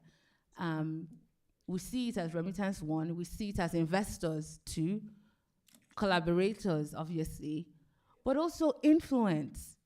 The diaspora economy in America can change the way America sees certain countries. And we've seen it with certain countries, the power of that influence locally. So we ask that our African diaspora come together and mobilize. So let's not just be known for the parties that we throw, and we do throw great parties, right?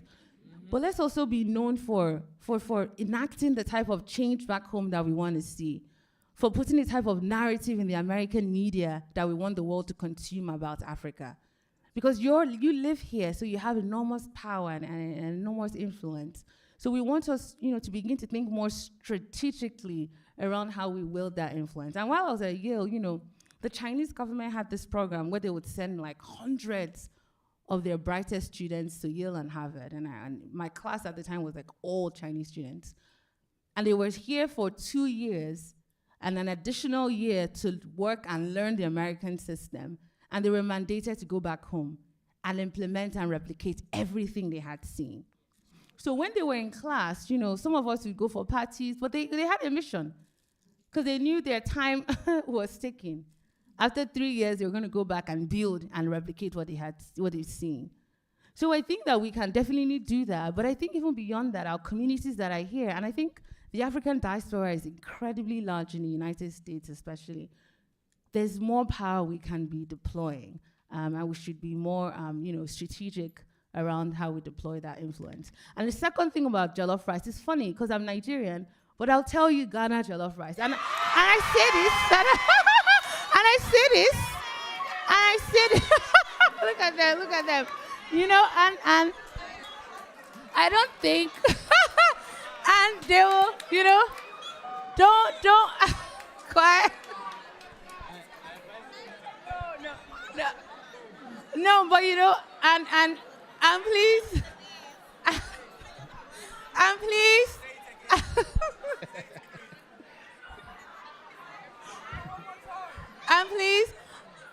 and please. Okay, guys. Okay.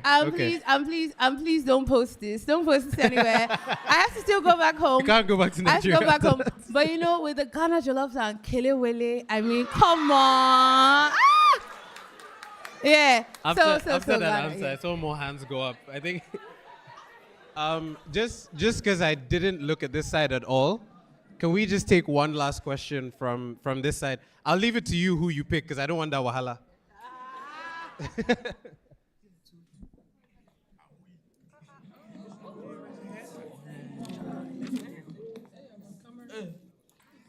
Hello. My name is this working? Doesn't sound like it. Can you check if it's... Okay. Hello, my name is Zara and I'm here with the American University. I major in economics just like you, specializing in developmental economics with a minor in international business. But you had mentioned that many African youth have innovative ideas, yet these ideas oftentimes don't receive any visibility. And you sort of shed light on this like self-centeredness that a lot of African youth have. Like we're typically in survival mode. And then you talked about the pipeline in the north, that if people had business ideas, that they would have more things to focus on. And I think this highlights a problem for people in other sectors in policy, education, and things like that. So my question is, what other structural, economic, or institutional barriers exist that discourage people to invest in African innovation, even Africans themselves, outside of what you've already mentioned, for people maybe in other sectors that would like to make a change? So that's my question. Yeah, thank you so much. I think, and my boss would often say this, capital is looking for where to go. The world doesn't lack capital. If anybody tells you no, the world doesn't lack capital. Capital is in search of where to go. And it will only go to the places that prioritize and incentivize and welcome said capital. Africa is one of the most attractive places to invest in because of the return on investment. But it's also one of the most difficult places to invest in. There's a lot of complexity that has no place being there.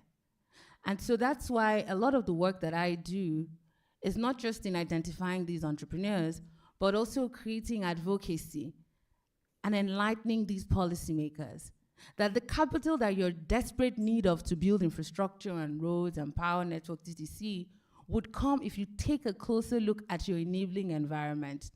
The number one thing that investors look at is how do you treat local investors? So you can't say, I'm attracting foreign investors come, and you're treating local investors badly. No investor will come there. So we always have to, do these road shows and these travels to really let these governments know, and many of them well-meaning, I must add. But the thing about government is it creates a silo. And a lot of politicians and officials don't know this. You're in government and it's kind of like an echo chamber. You're surrounded by sycophants who tell you everything you want to hear. And you don't even realize, the negative impact that your policies or your lack of policies are creating. So you need institutions, people like Tony Elumelu who any government would listen to. There's no president that he will call and say, I'm coming in, that would say, that would not roll out the red carpet, right? So it's people with that type of, global networks and reach and friendships to really advocate for these young entrepreneurs and the enabling environment. Because once the enabling environment is in place, all the systemic barriers that you cited will erase. America attracts so much capital, not because people just want or like America, but because it makes sense. It's so easy to invest in America. I mean, it's so easy to open a bank account in America, for instance, at least when I was here, So those little things count. And so we can't speak of wanting investments if we don't do our own homework in putting our house in order. But we're doing a lot of advocacy and we're encouraging others to join us in this advocacy as well. But good question. Sorry, that's unfortunately all the time we have. Thank you for your insightful questions and also just your attention. It's been actually really good just looking out and seeing everyone really paying attention. So keep that energy and that vibe going. And thank you very much once again. Thank you, Maudu.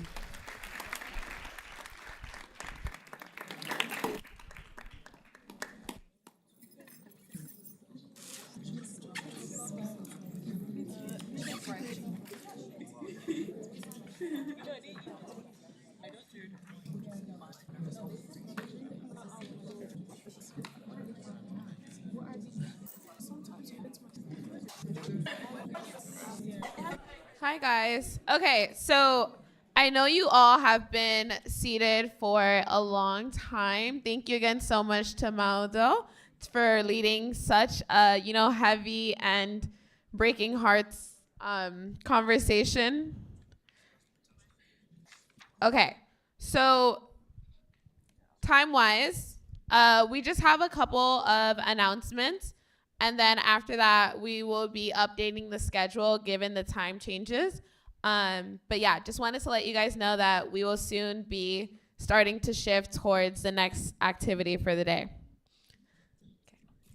And in light of that, thank you all very much. There's a lot of people here. Um, Welcome to YAIS. The I in YAIS stands for innovation. And as a result, we have a little something for you. If you have your phone with you, you can go ahead and scan this QR code for the App Store and that QR code for the Google Play Store to actually download our YAIS app, which gives you access to information about your schedule, your registration status, and any other information you may need. So please go ahead. For Android users, the Play Store, it's currently in a pilot testing program. So it's gonna send you to a link to sign up for a mailing list. And once you do, in about 45 minutes, that will be released to you. The app itself will be released to you with all the information you need. Otherwise, go ahead and feel free to download.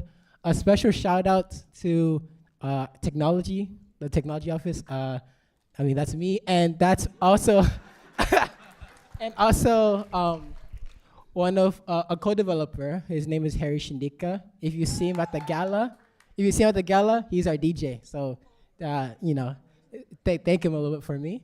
And also in the near future, at least probably by tomorrow or so, the Voice of Africa will also be releasing a couple slots available for you to sign up for a one-on-one interview with them. So definitely go check out the Voice of Africa and that announcement on the app page as well.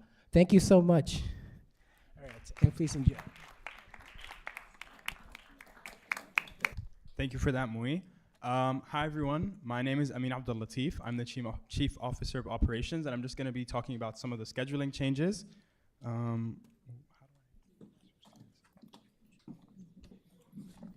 Sorry, guys. Tech is not my specialty, but okay. Next one. Okay, so unfortunately, well, for better or for worse, we are now running on African time, guys. So lunch is going to be from 2:30 to 4, which is essentially after we conclude this event, we're going to go straight into lunch. And during lunch, we're going to be having the event that we talked about called Ton Ton Talks, which is essentially some professors at Yale who are just going to talk about, well, African professors who are going to talk about their experiences. It's just like an informal event, a chance to hear from, elders, as you might want to say, but yeah, something fun.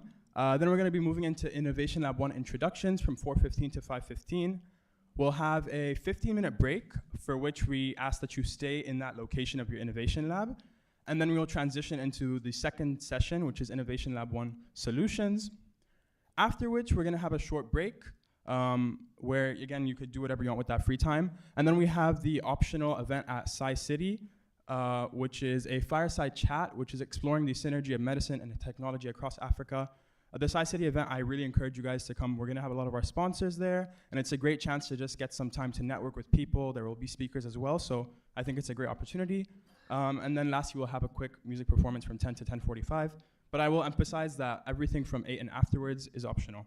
And then just some notes that I wanted to add as well. There will be a late registration table outside during lunch for those of you who have not had the chance to formally register and get your lanyards. We will also be having light refreshments at Sci-City, but we are not providing a full dinner, just to clarify that. And the last thing, which is very important, is that during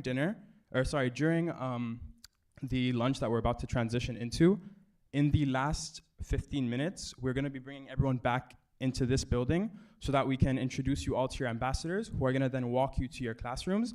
And this is essential just to make sure we're able to help people quickly and easily organize into their different innovation labs and find out where that location is. Thank you, everyone. Thank you, Amin.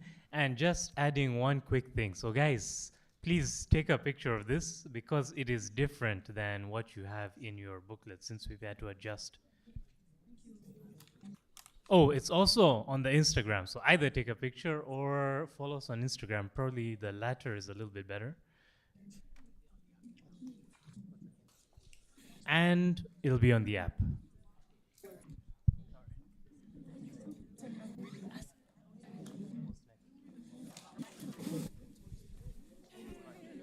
All right, and that's it. So we can break for lunch. See you guys here at 4 o'clock promptly.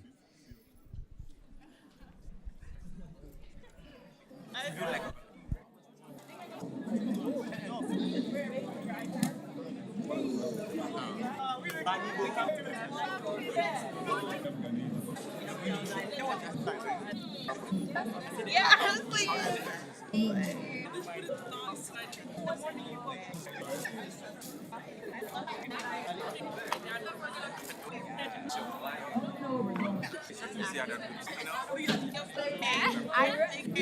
Lucky Ethiopian.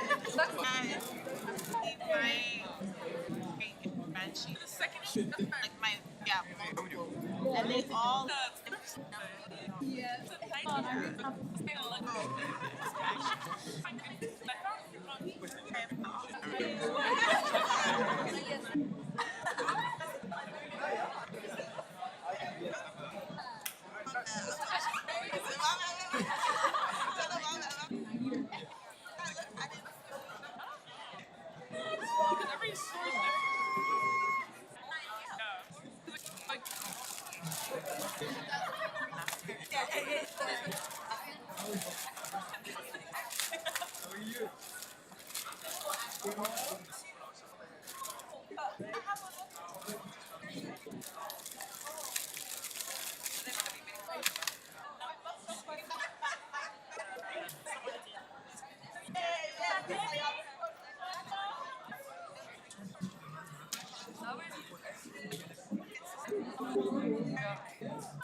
creative director. We take over tomorrow.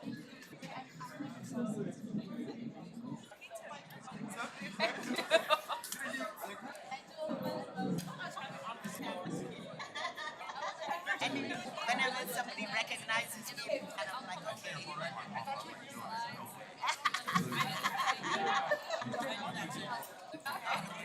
Okay. Wonderful, wonderful. I did. Oh, all right, all right. Do you go here now? Okay. I'm hungry. What's she here? That just happened. Yeah, yeah. Oh my gosh.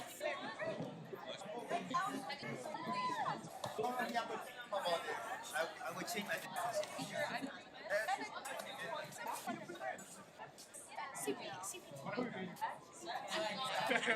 I was wondering when Sion went all the way with somebody.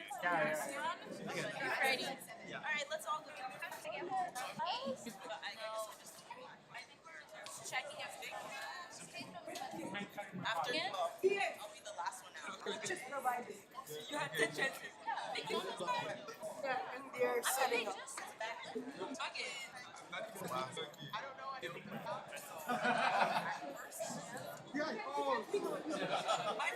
In this building? In person, why? He like that. He likes and literally make it have to go. Wait, what is she? Okay, guys, look. And then I'll show you. You look like you're forced. After you. Sorry. I'm in the middle. Yeah, let's separate. We're gonna separate exactly what that was like one that had a headline for cause. Okay, let's take over. This is the best thing anyway.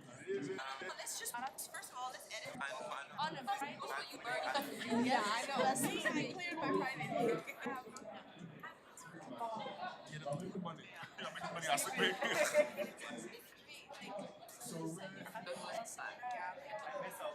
I mess up so bad.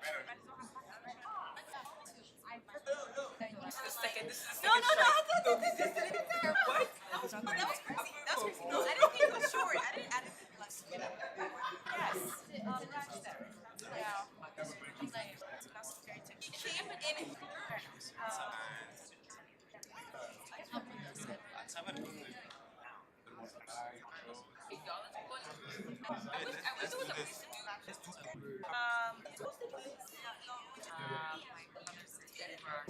We need to take a picture of me as well.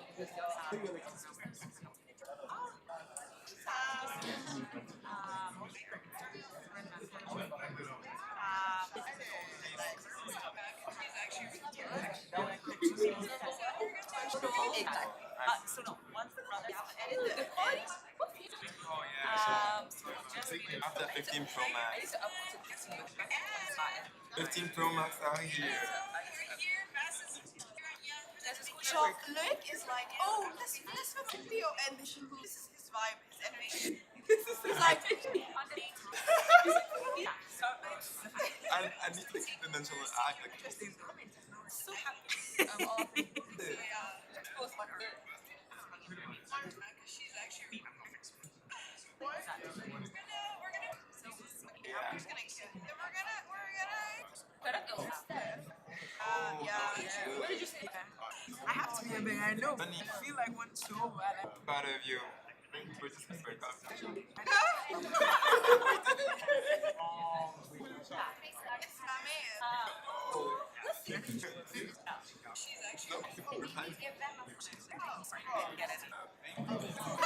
You made it!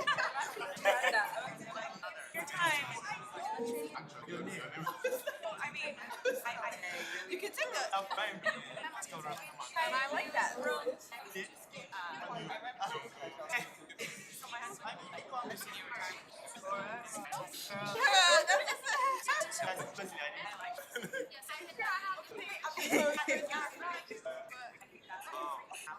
Okay, that's good.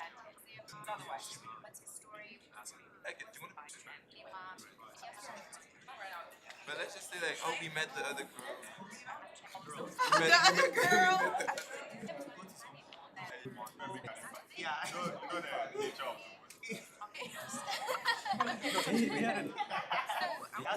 That's how it is. Have a break to go get your own food. Good mix. Get your own food. There's food around.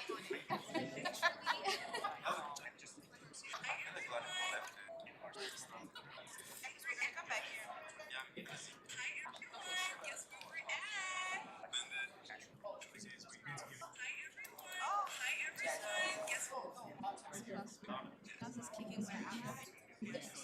If I was very nasty.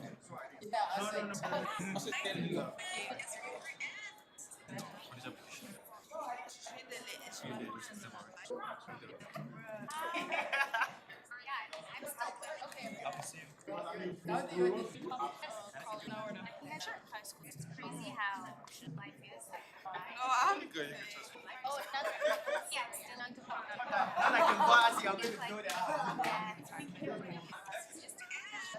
I still get my books.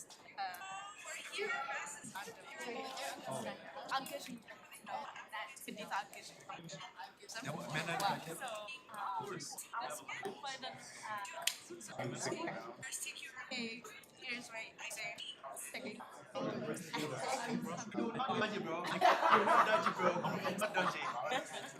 Yes, young. I'll put the location. Yeah, the Yale University. I just act like you. Oh, I'm the one that can say it. I've been here. Everybody was gonna say so. That's what I'm in Dubai. Like. Yeah, I was gonna like. And then I was.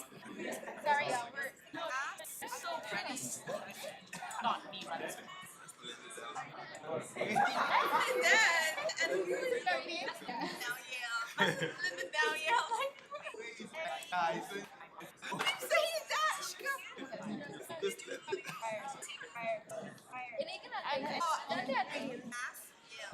I give it. Yeah, I was like, asking just how Yeah, please. I'm busy.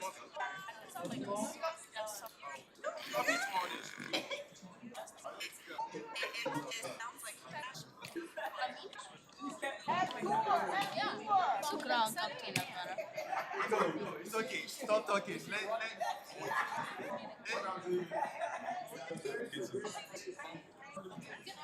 like when I'm one year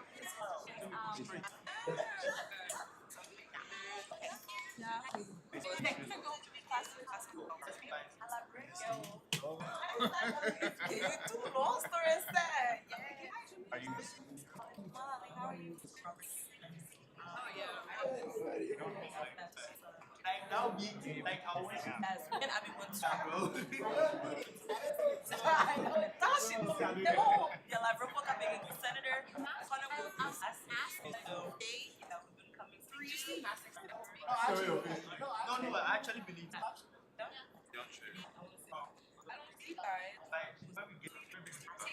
I think you had something similar, but it wasn't like this level.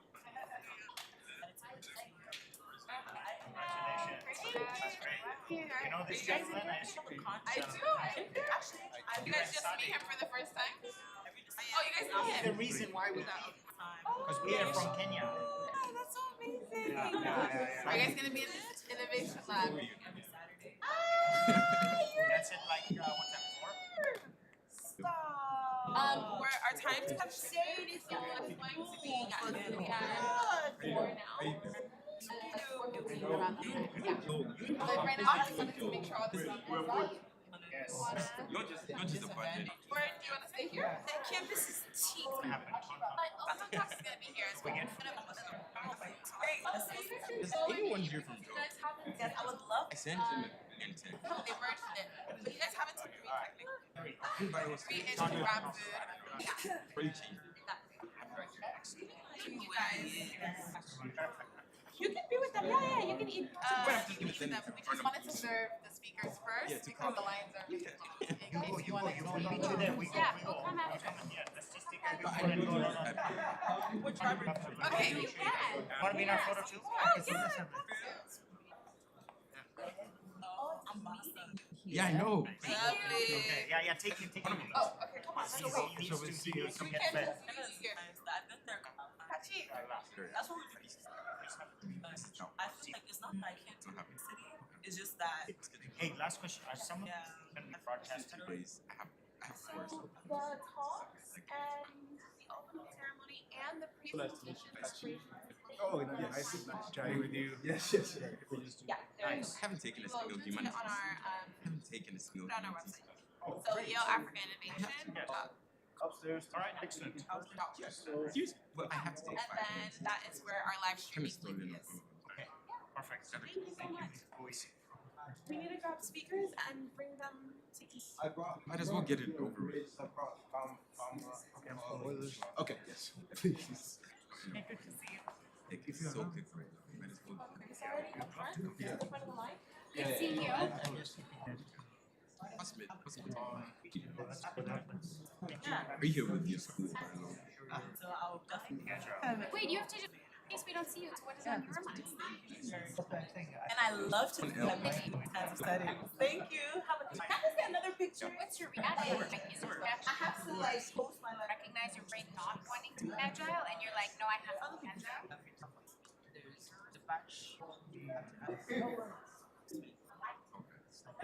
Something right here. You wouldn't. So we're probably the only ones from Yale, I'm guessing.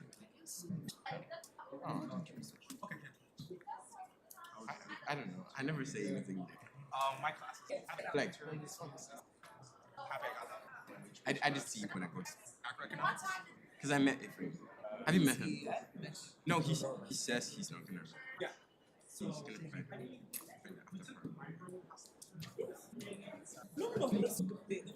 I'm trying to leave tomorrow. I got everything. Okay. I will try back in. You come back now. Come back. You should leave earlier too. Why don't we take a selfie? No, but with just the three of us. Months, okay. I have to meet someone.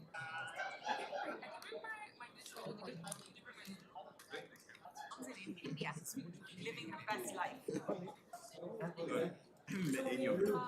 You know Rita's castle in Salima? You guys. I was literally sitting here. Anyway, they have like friends that wanted to go around. The 5 of them went, like, but then roots cows in Salima. And I was like, I came. I love That. So that's kind of how with the surgeon and the wife. So you know how she is. She's good.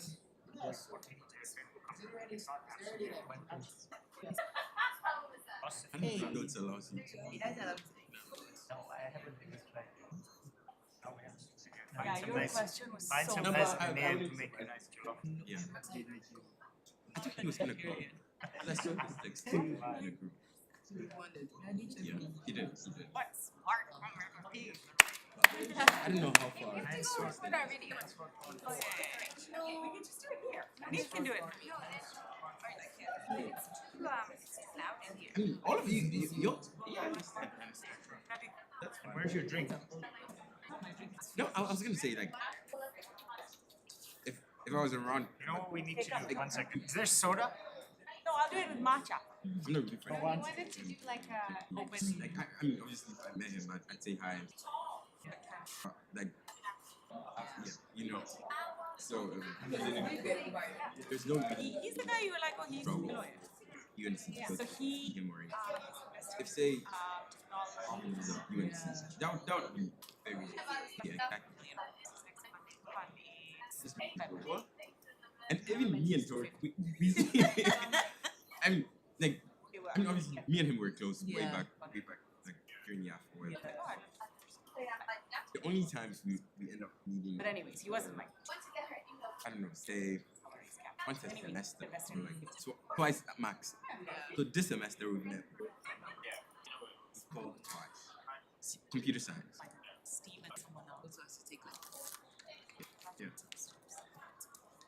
See, I feel like we never do. No, you could. It's just I spoke to April yesterday and I realized that thing is probably just. No, we're not moving our train. All of them are just smart.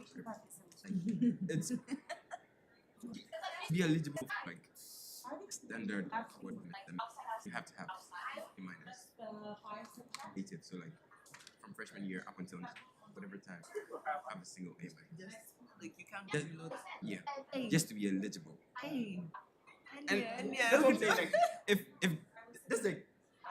It's gonna be if that's just to be eligible, then who's like you're gonna have to split that amongst a bunch of it's like what you're saying is you need a 3 point a single A minus would be a 3.975. Go back on Oh. That is what we have to say. Dang. Well, be online. This semester I decided to just like this inclusive plus like this actual conversation we need to have. The mochi. And obviously all of us want to answer. So what does it be amount to if it isn't? We've done this before. He has? Like we still have family. I mean, how is he so If good? you're doing okay here, I mean, just it doesn't make any sense. He's doing it here. Let me write it so that I don't forget to go. Because honestly, For me, the biggest part of it is I feel like I have a strange relationship right now. Like right now. okay. I did not talk to him. Don't talk to Yeah, but that shouldn't be the case. Like we should have at least have some sort of check-in. Like yeah, like especially the YAF scholars. Like every time I think of it, like let's say okay, maybe I mean the SAT was right now we can say only $120, right? Okay. Yes, it was only $120. That's the thing will happen to in our lives like in a big way.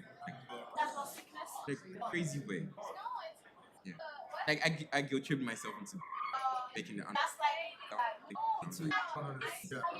like if I've benefited from this, find a way to give back. actually seems ridiculous that I would tell this to myself. It seems ridiculous that I would actually wait for Exactly.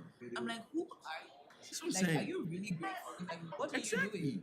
Which is why I hate my relationship. They make it look like we should be calling him. I mean, not every day, but he has to know what's up in our lives. He deserves it. I feel like this Like is flip it. Situation. I don't think so. And it's not like it's hard for I'm saying it's not like you're helping one person. You're helping like a whole group of people. 65 numbers. Adding up to 65.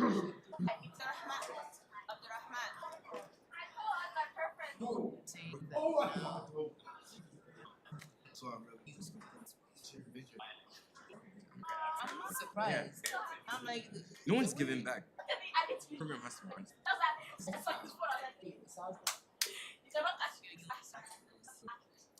I mean, I could. Bad. It is bad. I don't even go to church. 'Cause I'm doing no. I'm serious. Bro, the churches, they behave exactly like churches. We're gonna leave after 2 hours. That is an argument I can make. Yes. I'll go for 2 hours and then. Bro, I haven't been to at church. least you have It's bad. Yeah. Oh yeah. Yeah. Okay. Yeah. I'm praying. I'm not reading. I'm not gonna lie. It is bad. My life is just classes. Research classes. Research. Maybe talk to one person during the week. What are you researching? RF signals. So I work radio frequencies. So basically, guys. Finding this place, and this can be extended. That would help Ghana like crazy. We have a crazy bad network. Yes. It's insane. Yeah. Like I feel when people, so like you want to be able to.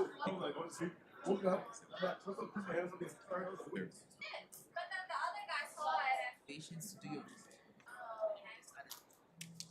That I have a friend who is executive director of agencies and she's and I think she's doing it. Right. But she's there, she's working. But she's the head of CNP. And she's in charge of website development. This woman has no network. Like, how is she supposed to? And we have a benefit. We really have to update ourselves. That and at the moment it's like a bunch of students who are only getting their own life. And Right. it's like, what exactly? I'm so sad. Can't get anywhere. I was just talking to her and she's like, see, Audrey, I really don't know what I should do. It's like she has to get a broadband network, see if MTN can come and fix. Because the whole time. Yeah. That, I mean, come on. I know what you're talking about. Yeah. I came on down. Oh yeah. Oh yeah. It's definitely. I beg you, because this is crazy. It's crazy. Like, see, where I stand, and it might be controversial. I think focus.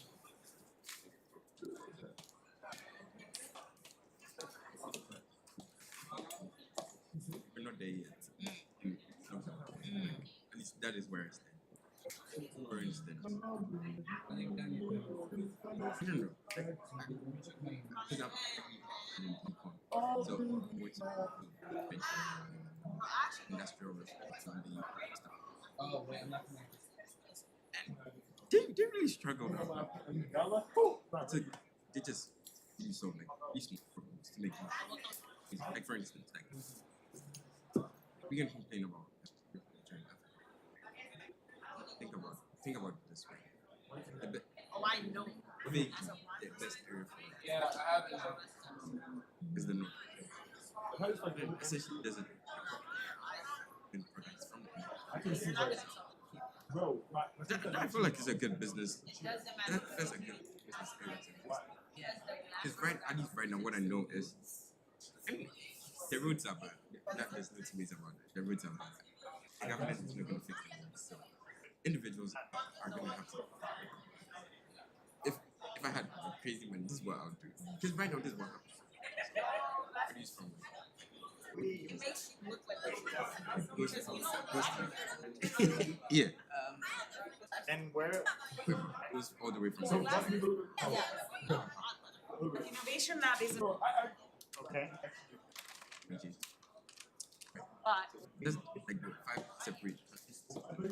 Then we get your car. It's gonna be hella expensive. Like, yeah, because you're paying for all the gas used by all 5 of those network systems. Versus if you have Sorry, Trump, we're just gonna get some lunch. Do you mind, guys? What do you like? This way, I think. If you had a single transport system, Can we get free? along the way they make drop-offs for. So it's intended to drive all the way. And he's just invested in a product. But it just Baker Ease. So it gets such an ease of whatever percentage. It's commercial. And then voila. Like, I don't know. Like ingredients. People focus on the wrong problems. It's really not that hard. Like, genuinely, if I had my, oh my god, I'd exploit all of these to make so much. Honestly, I even feel like our real systems can even be such a. I'm thinking about buying all of the home sanitation. I'm not even joking. Let's go. Okay. No. Seriously, like, there's so much. Like I was reading stuff on imports and Kenya produces so much. Kenya is one of Nestle's biggest, like, what do you call those again? I'll just say source. Like, yeah, Nestle gets most of its, like, Lipton from Kenya. I should find out I don't know where they get it from, like, from the US. Kenya's literally on, like, it's a drive away. If you're gonna complain of AFL, just drive. This is, like, oh my god.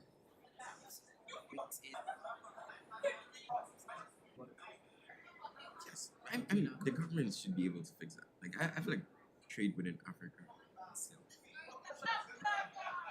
Trade to African countries and yeah.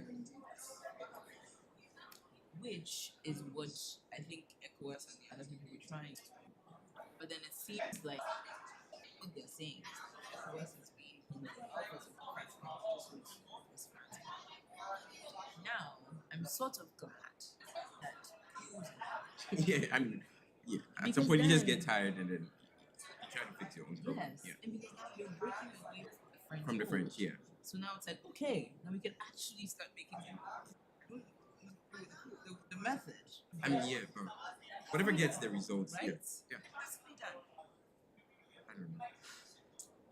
It is sad. It's sad. It is so sad. It's just like, I think that is probably one of the biggest things you're like, fight through all of these issues. Might as well just invest in some, I don't know, like just create a page account and then invest directly in like Nvidia or like Google or something. Yeah. That's the thing. In a way, you have to. If you change your perspective of, I really do want to help, you have to think of and Kuni in this foundation have the opportunity to be able to actually enter into those spaces. They seem like they have. Like, I don't know whether they have reach in Ghana, but I really hope they have influence. And another thing we almost no one talks about. At some point we're gonna have to say, I do think Mom might have done right. It would take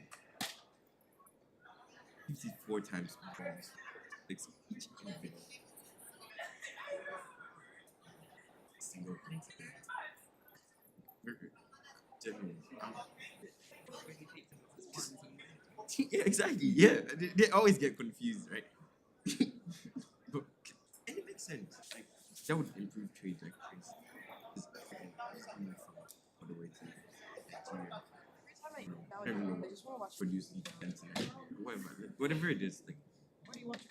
exactly. Like A K drama, but what's this guy? Keep Morgan. all right. I watched know Henry. not watching it that I've seen. Oh, he, They're so oh, he, intensely. yes. How come? I don't know. He's JP Morgan. all he did to capitalize. So they built Yeah, it's just. what's it called? I don't remember what it was called back then, but then like it was a railway system that cut across from. It went through the whole of the US. Take my It connected like all of the states. You look very nice. I see what the. It's I always essentially like. this whole Yeah, market that feels like strategy. corporate. I can get you everywhere. Bit because it's like okay, there's one color. I'm gonna match it with. Oh, What is God. the back? We had that in That's what I'm saying. Even within Ghana itself, there's no way of I'm so tired. getting first 60 regions Just without a 60. hassle. Oh God, Ghana! Imagine becoming Africa. See, and it's like what was Nkrumah had? You know, he started a railway system supposed to cut across, like, it was gonna go from Ghana to Libya. Where's Ghana? Yeah, through Libya, and then where is Eritrea? Or whatever. they just killed him. They just said, He might have been right. Like,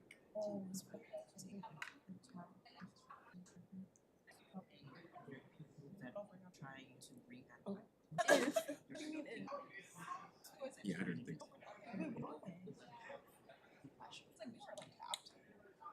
I that's one of my biggest Wait, it things. makes I so feel much sense. the longer I s- No, you should tap people. Well, let's just start this. Wait. You're acting as if I said we should. I know. No, like we like. yeah, I mean, obviously, once you're away from the problem, I don't. you sort of Wait, no. lose, exactly, you lose sight of it. Or even posing the question. All of us can deny it. It is, yeah, So for sure. how about that? We should tap. It's sad to see. They would care. If you're not doing shit, you're not. I don't know. Actually, just recently. Okay. Like what? Like literally yesterday, someone's like, "Oh, so like, I don't even have to or like I don't know." Are you gonna get some? So I've been here for a long time, in fact. Who are you staying with? I'm in the main. I'm I'm staying close to Dennis. Yeah. Yeah, makes sense. Why did I even? I got locked out of his suite today. I had to go all the way down to the basement, climb up through a different space. Yes, bro. I said, bro, I cannot afford to get lost in these colleges because as she was showing me around, I was like, Yeah, it's ma'am, confusing. It's very confusing. it's not gonna work. But these people that they've left here, just know which No one's gonna take it. I don't even know why. I hope not. Oh, There's all of this, but it's also like trust that they trusted it. yeah. Oh, yeah. Hopefully, we're back before. Yeah. Oh, by the way, do you have an iPhone charger? Yeah, that's a question too. I was. Mine's.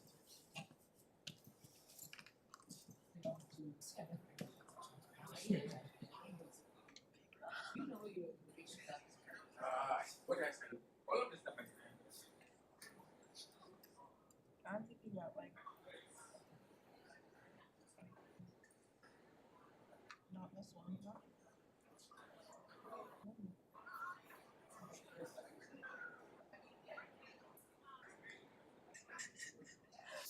Actually, a carpet. Yeah. No. I was thinking about a regular food. The texture.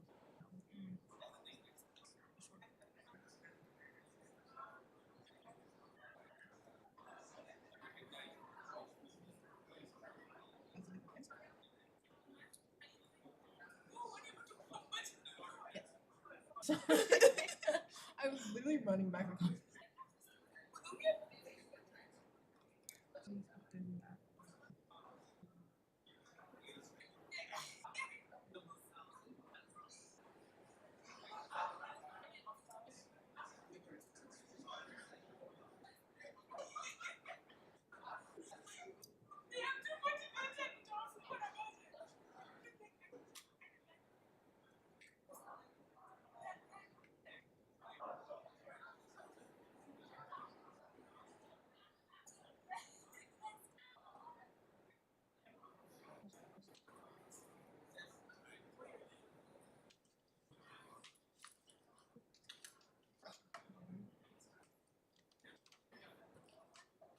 Do you like it?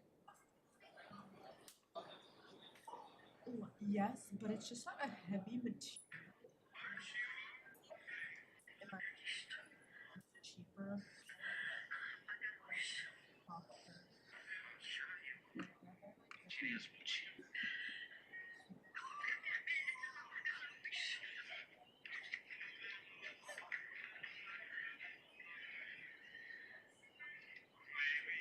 You're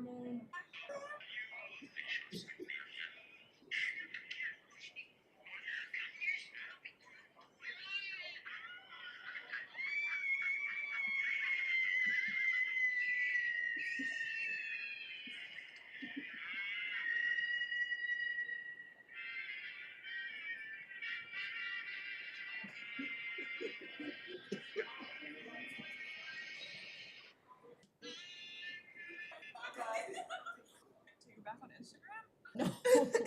I don't even know where this episode